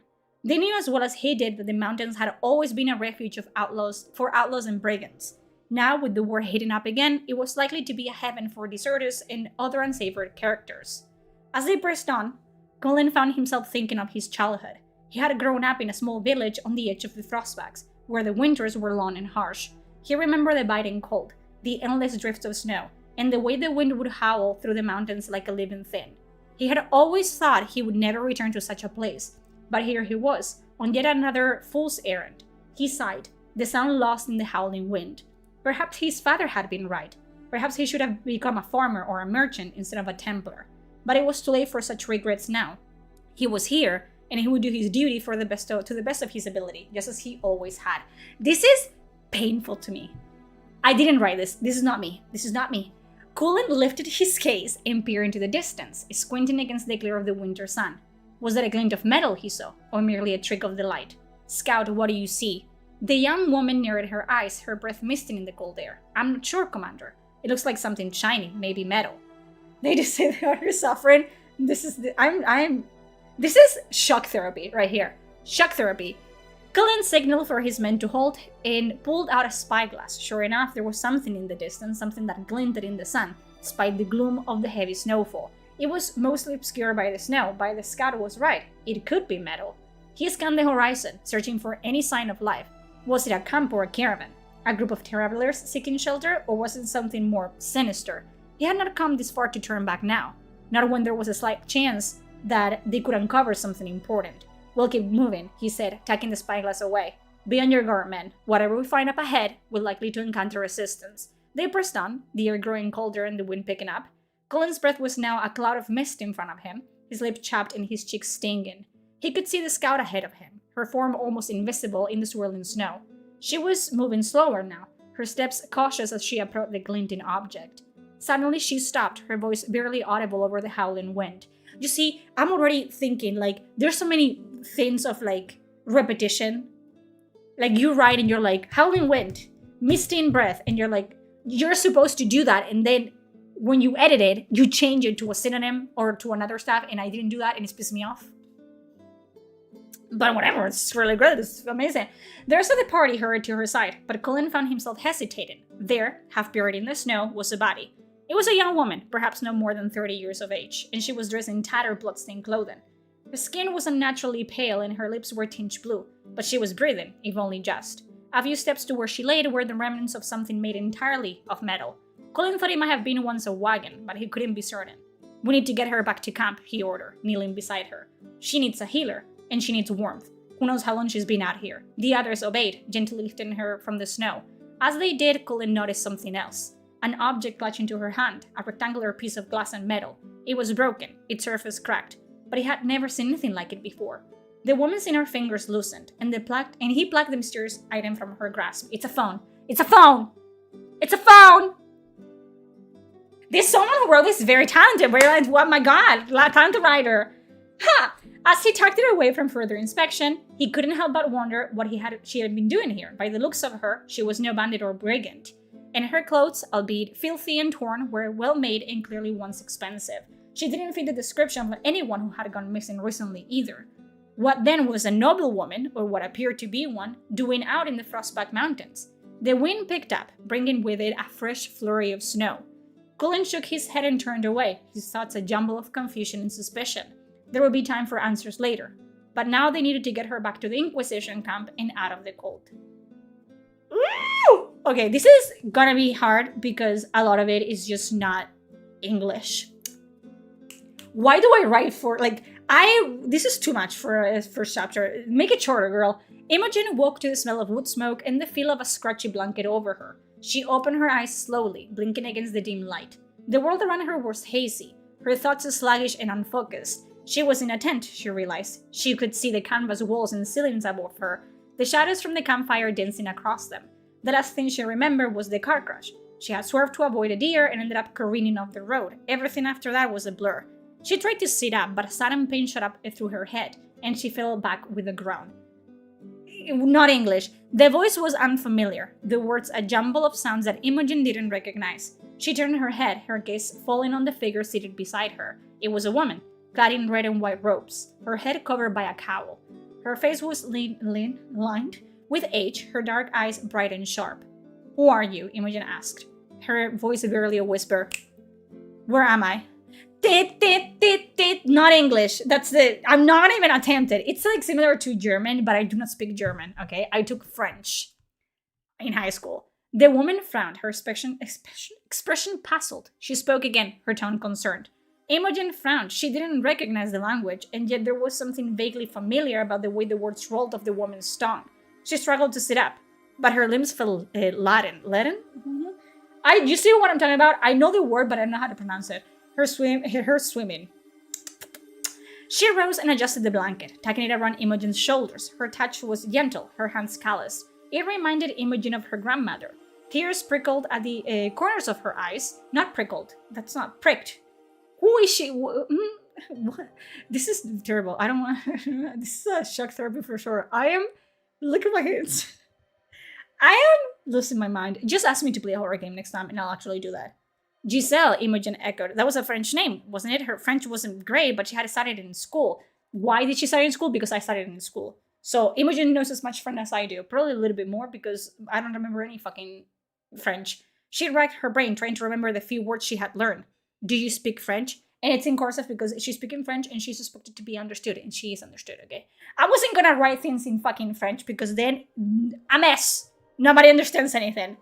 The woman's brows knit together, her expression confused. You speak. She didn't quite catch the last word. She really should have paid more attention in French class. Imogen sighed and shook her head.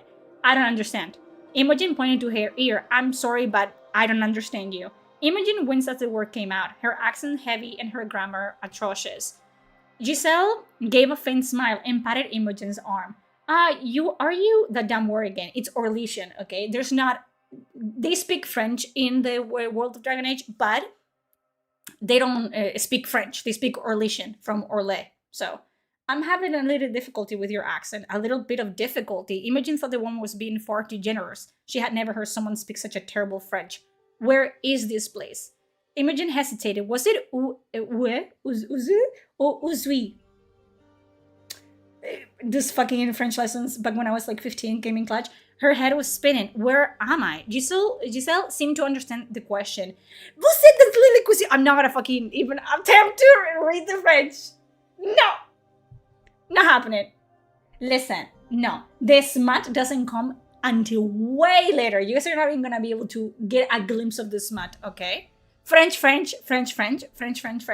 Imogen blinked. None of that registers actual words. It doesn't register. French doesn't register as words to me either. I don't understand you. She could see the sympathy in Mother Giselle's eyes. French. The words flowed too fast, and her mind was too muddled to pick up apart the grammar. Pardon? Giselle patted Imogen's arm. It's okay. French. But for now, French. I should have written like that, like French. Imogen nodded, even though she didn't fully understand. The older woman was kind, and she could tell that she was trying to make her feel comfortable, but none of this made any sense.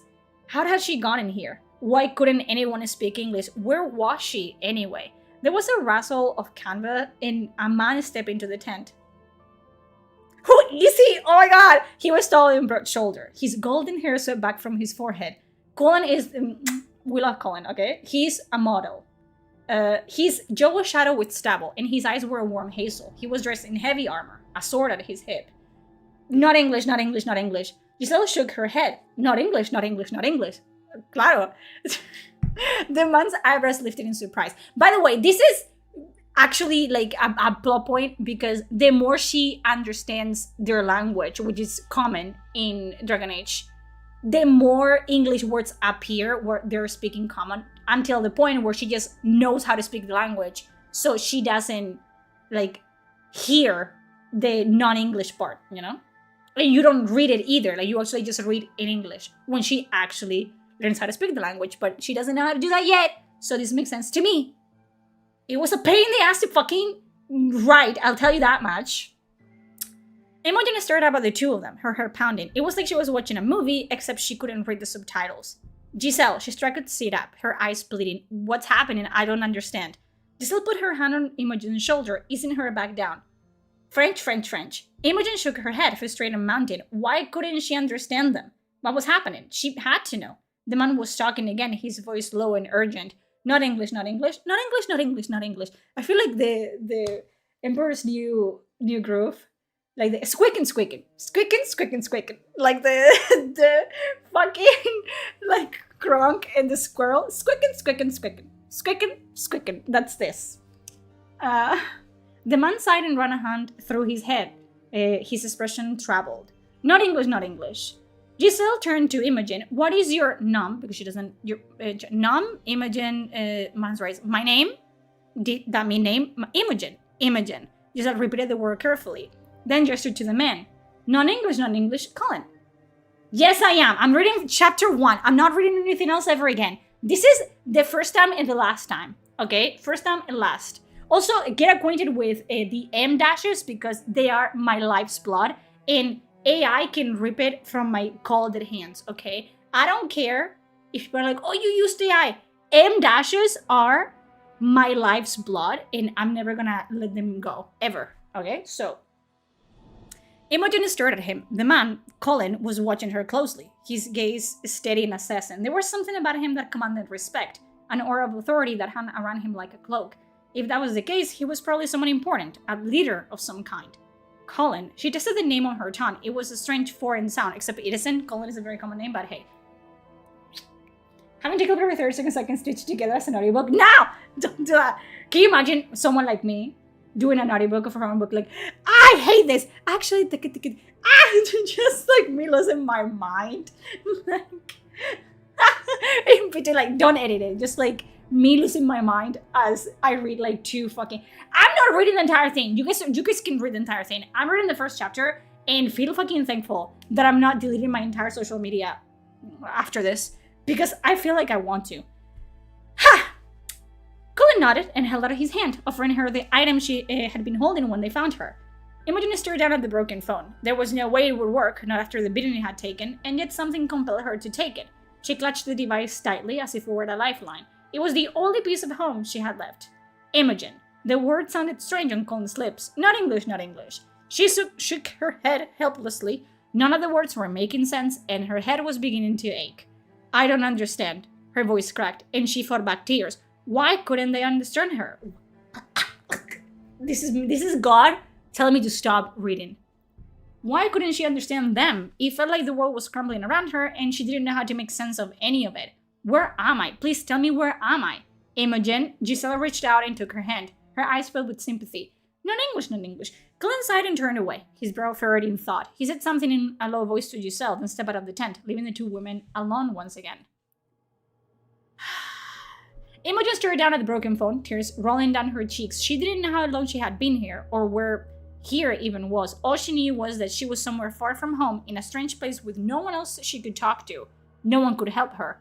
Imogen. Giselle's soft voice broke the silence, and she looked up to see the older woman watching her, a sad smile on her face. Not English. And then she goes back to sleep. Okay, I have to speed it up! Faster! I'm not gonna finish this. I can't.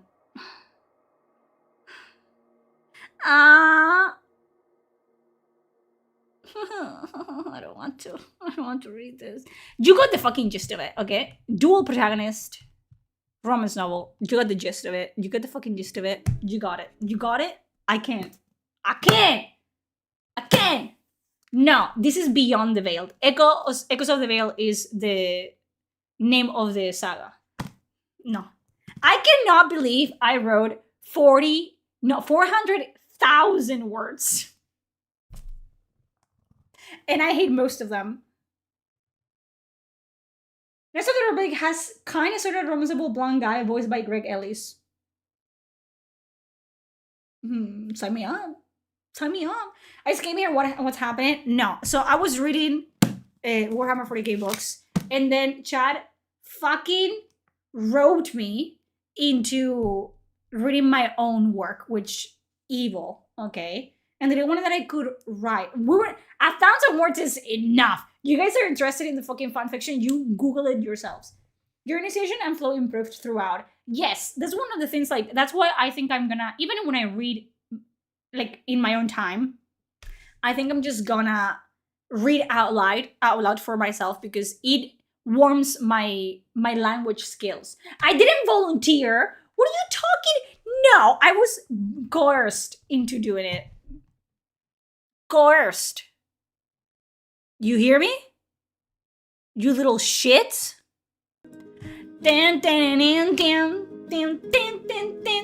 You see, there's even people that are owning up to it. All of you. God. Today was an interesting stream, though. You want... I don't want to give you shit. Nothing. I don't want to give you nothing. Leave me alone. Here, for you. If you read this one, you can get access to the other ones. Do not speak to me about my smut. Do we understand? Do we understand? You do not speak to me about the filthy sex scenes that I write. It's therapy for me. Therapy. I don't like Harry Potter, though. But I do want to do like more streams like this, just like chatting. I feel like we don't talk enough, you and me. I feel like you and me we don't talk enough, so I think we're gonna do something like that. A fanfiction of Robotic Gilman. You think I haven't thought about it? And about Caiaphas Cain? You think I haven't thought about it? And you think I will not do it at some point? Ha! I am gonna write filthy smut about Space Marines. You beg your fucking ass. This is not canon. Do I care? Do I look like I care? Fucking the Games Workshop doesn't care about its own canon. What would I care about? Canon is what I make of it. It's always been like this. Canon is what you make of it. Caiaphas and Amberly, 100%. Got up to a lot of dangerous stuff. 100%. Just, yeah. Let's get some Imperium music that soothes me. Morning Glory Milking Farm stream when? Bro, can I even read that? Morning, can we find like an X? Morning Glory Milking Farm excerpt text? Oh, it's so...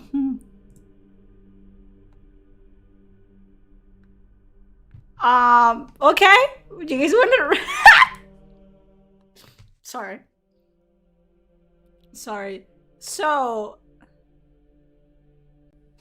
This is chapter... Should we read chapter 1, though? Collection of what? Of what are we collecting? Wait. You guys want to... Why not read this? Wait.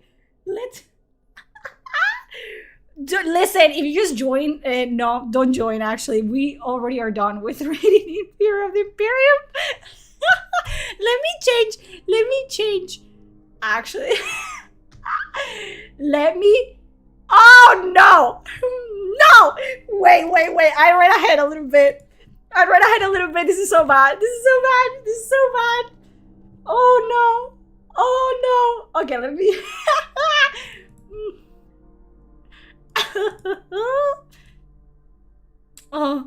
Oh, I am losing my mind. I am changing the title of the stream. I am changing the title of the stream. Reading Morning Glory Milk Farm. Oh no! Oh no! Okay. Oh fuck. This is so bad, guys. You guys don't understand how bad this is. I can read it ahead. It's terrible! Oh no. Oh. Okay. Oh, so you guys can read it with me. Whew! This is so bad. Okay, if you guys are not, wait, I'm gonna show you Morning Glory Milking Farm. I want to show you the cover art.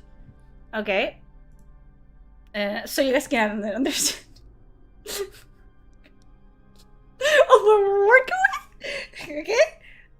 So this is Morning Glory Milking Farm, a monster bait romance.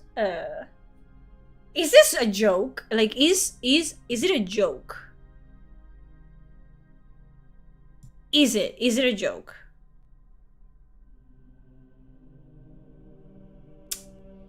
Oh, maybe it is not. Is this it? Like, is this it? I don't know if this is it.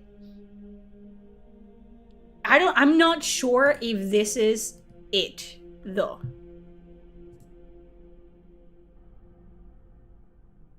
She should have let go. Violet knew that, told herself she ought to do so immediately. But she was hypnotized by the way his heavy balls threw. Okay, we're ready this one. Okay. I don't know if this is a. I don't think it's a fanfic. Let me look. No fucking way. Oh, I have to extinguish my candle. Oh no. Oh no, bro.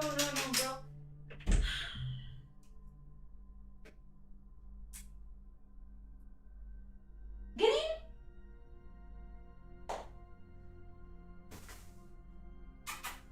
Get in.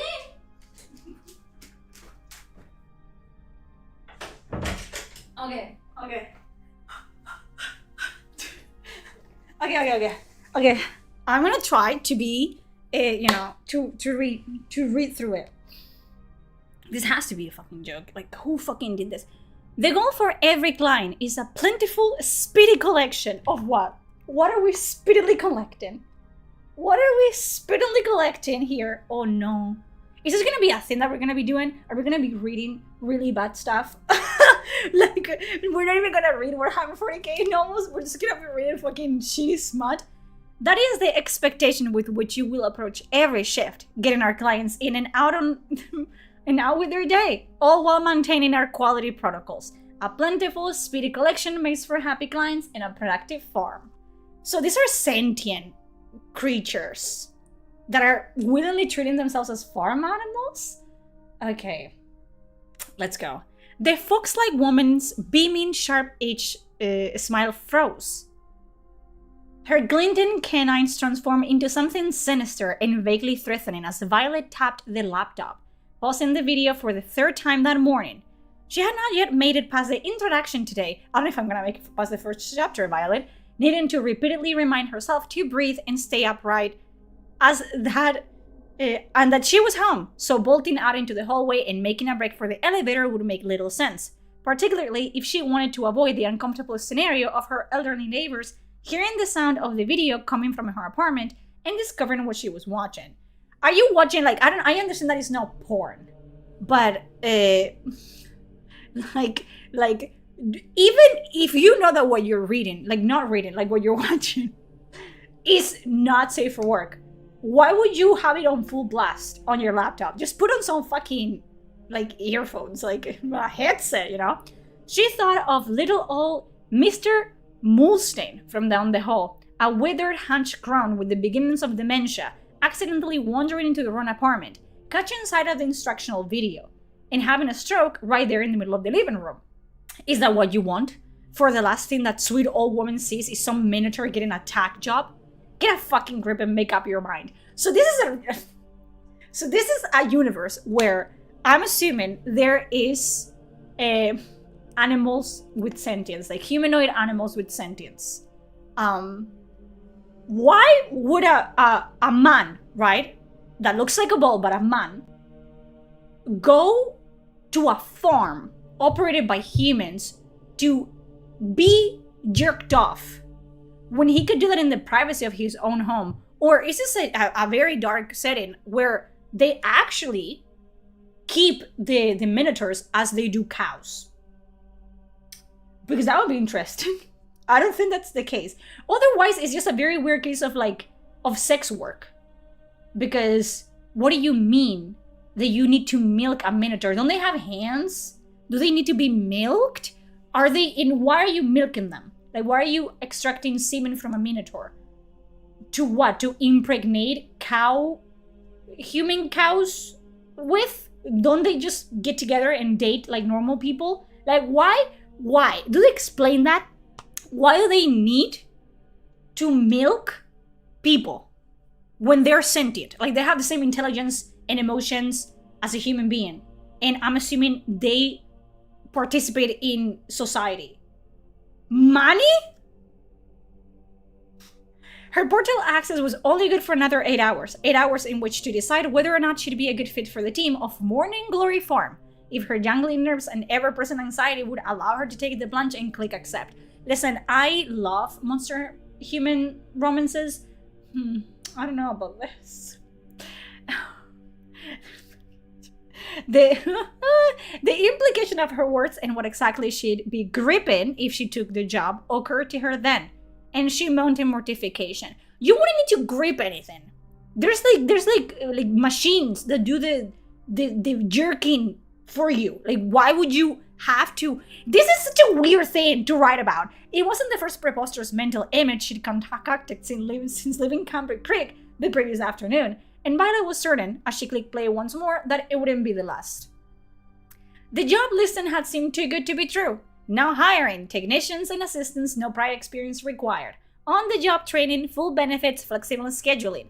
Visit our webpage for more information and apply today. Morning Glory Farm is a subsidiary of Fizzle Pharmaceuticals. Violet had known it the moment it pinged on the hiring app, squinting at her phone screen in disbelief as she scrolled, nearly a week ago. No experience necessary, on-the-job training provided, 2 weeks vacations and full benefits, including dental. Dental! She had no idea what a milking technician was. Nor what it entailed, but the advertised starting salary was higher than any belonging to the handful of jobs open in her dream. Yeah, because you're a glorified whore, girl. You are a whore, literally. None of which paid enough to comfortably keep a roof over her head.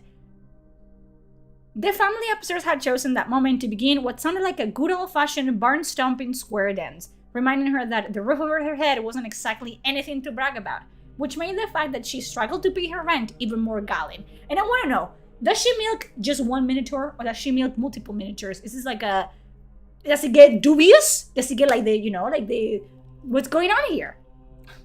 Pumpkin, Daddy and I have been talking. Now, I know you're going to say no, but please, just think about it. Multiple? Is there multiple in this? Multiple minotaurs? Like, the girl cannot... Woo! I see how it is. We think you ought to consider coming home while you're looking for work. A very sensible... You know what I would do, right? If I was in the situation of, I am out of a job, I'm living by myself, I cannot afford rent. Just move back with your parents, especially if they're open for you to move back with them.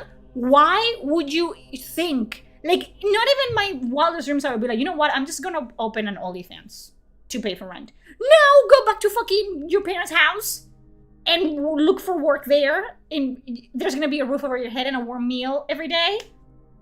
You know what I mean?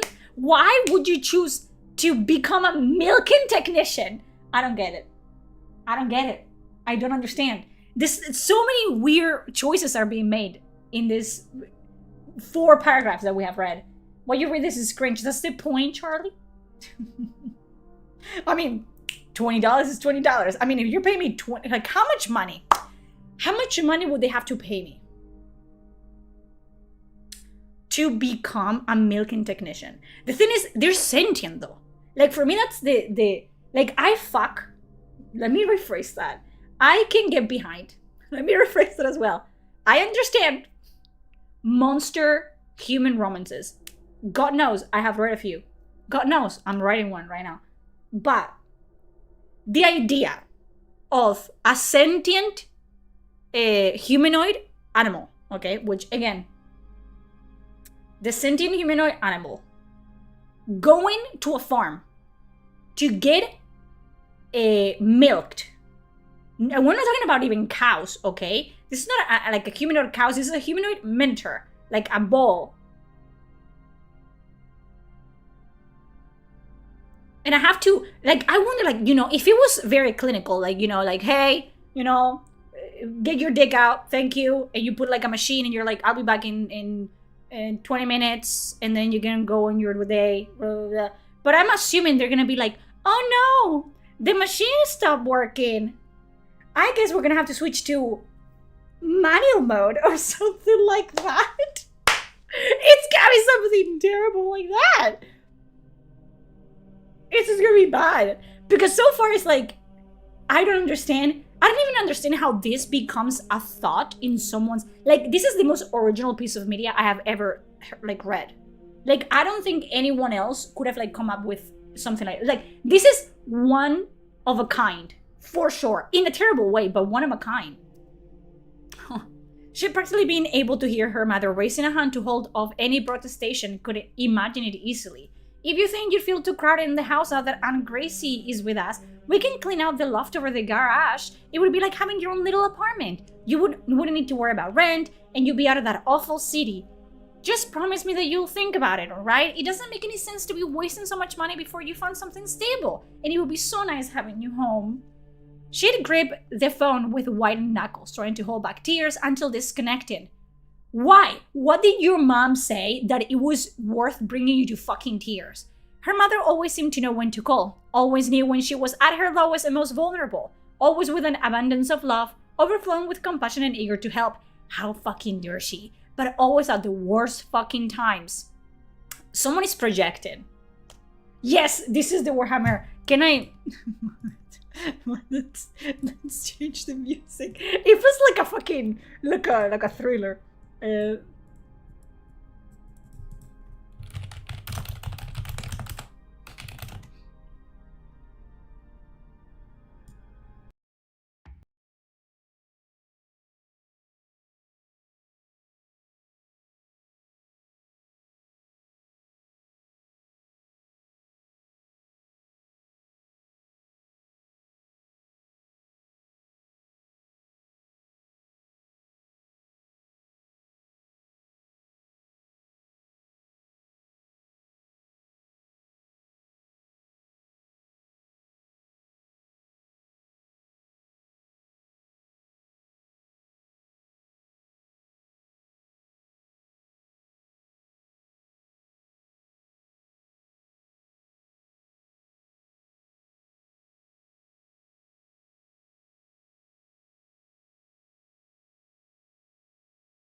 Here's what it's for. Yes, because becoming a jerking off Minotaur's technician is better than moving back home.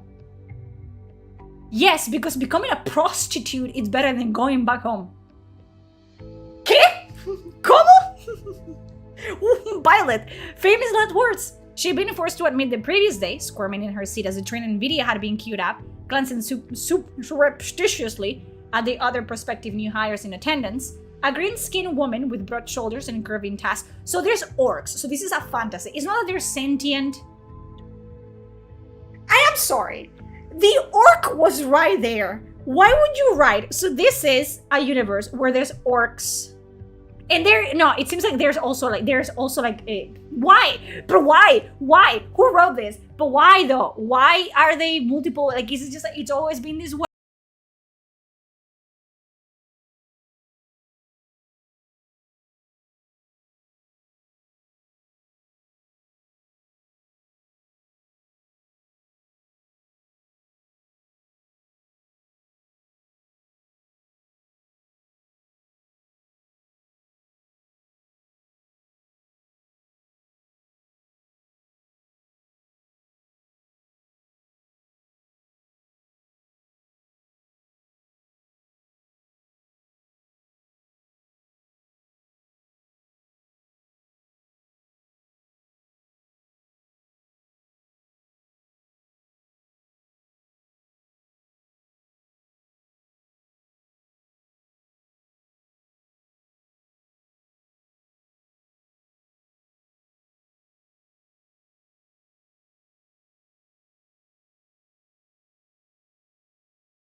Violet doesn't explain to me anything. So are Minotaurs just seen as lesser than other races in this world? Because what would you explain? What would you refer to them as specimens?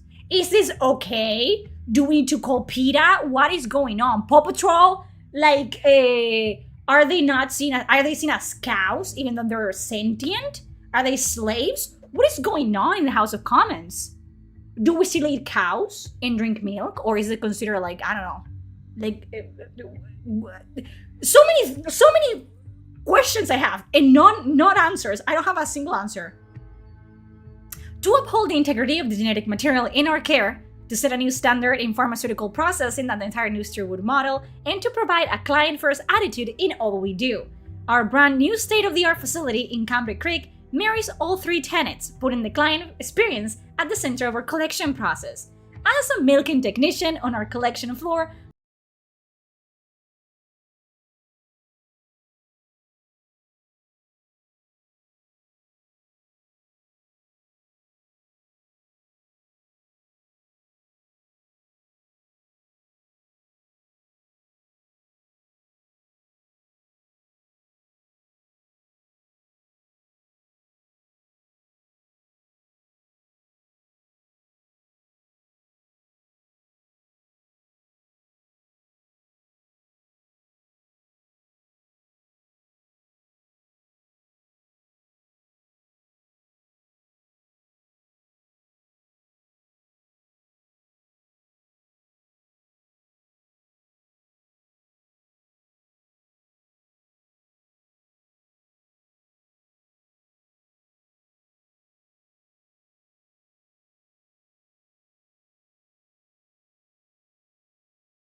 I'm gonna edit this video and I'm gonna post it to YouTube.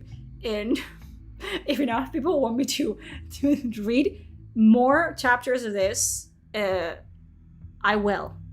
Otherwise, I just might read it by myself and do an essay about it. About Morning Glory Milk Farm.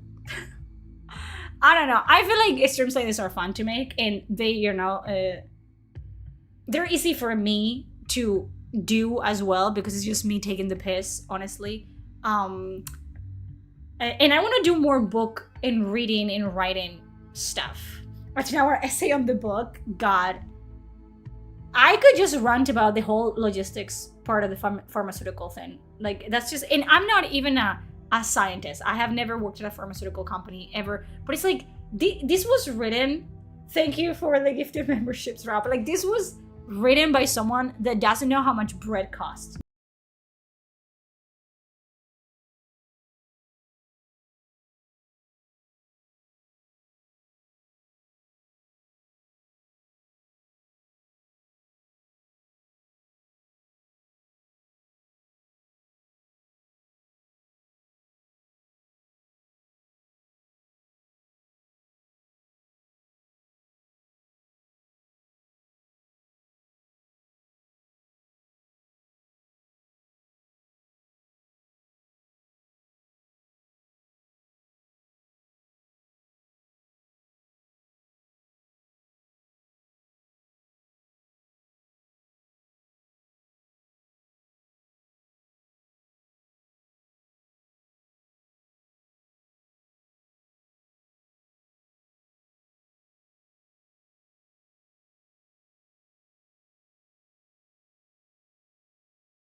a good rest of your day.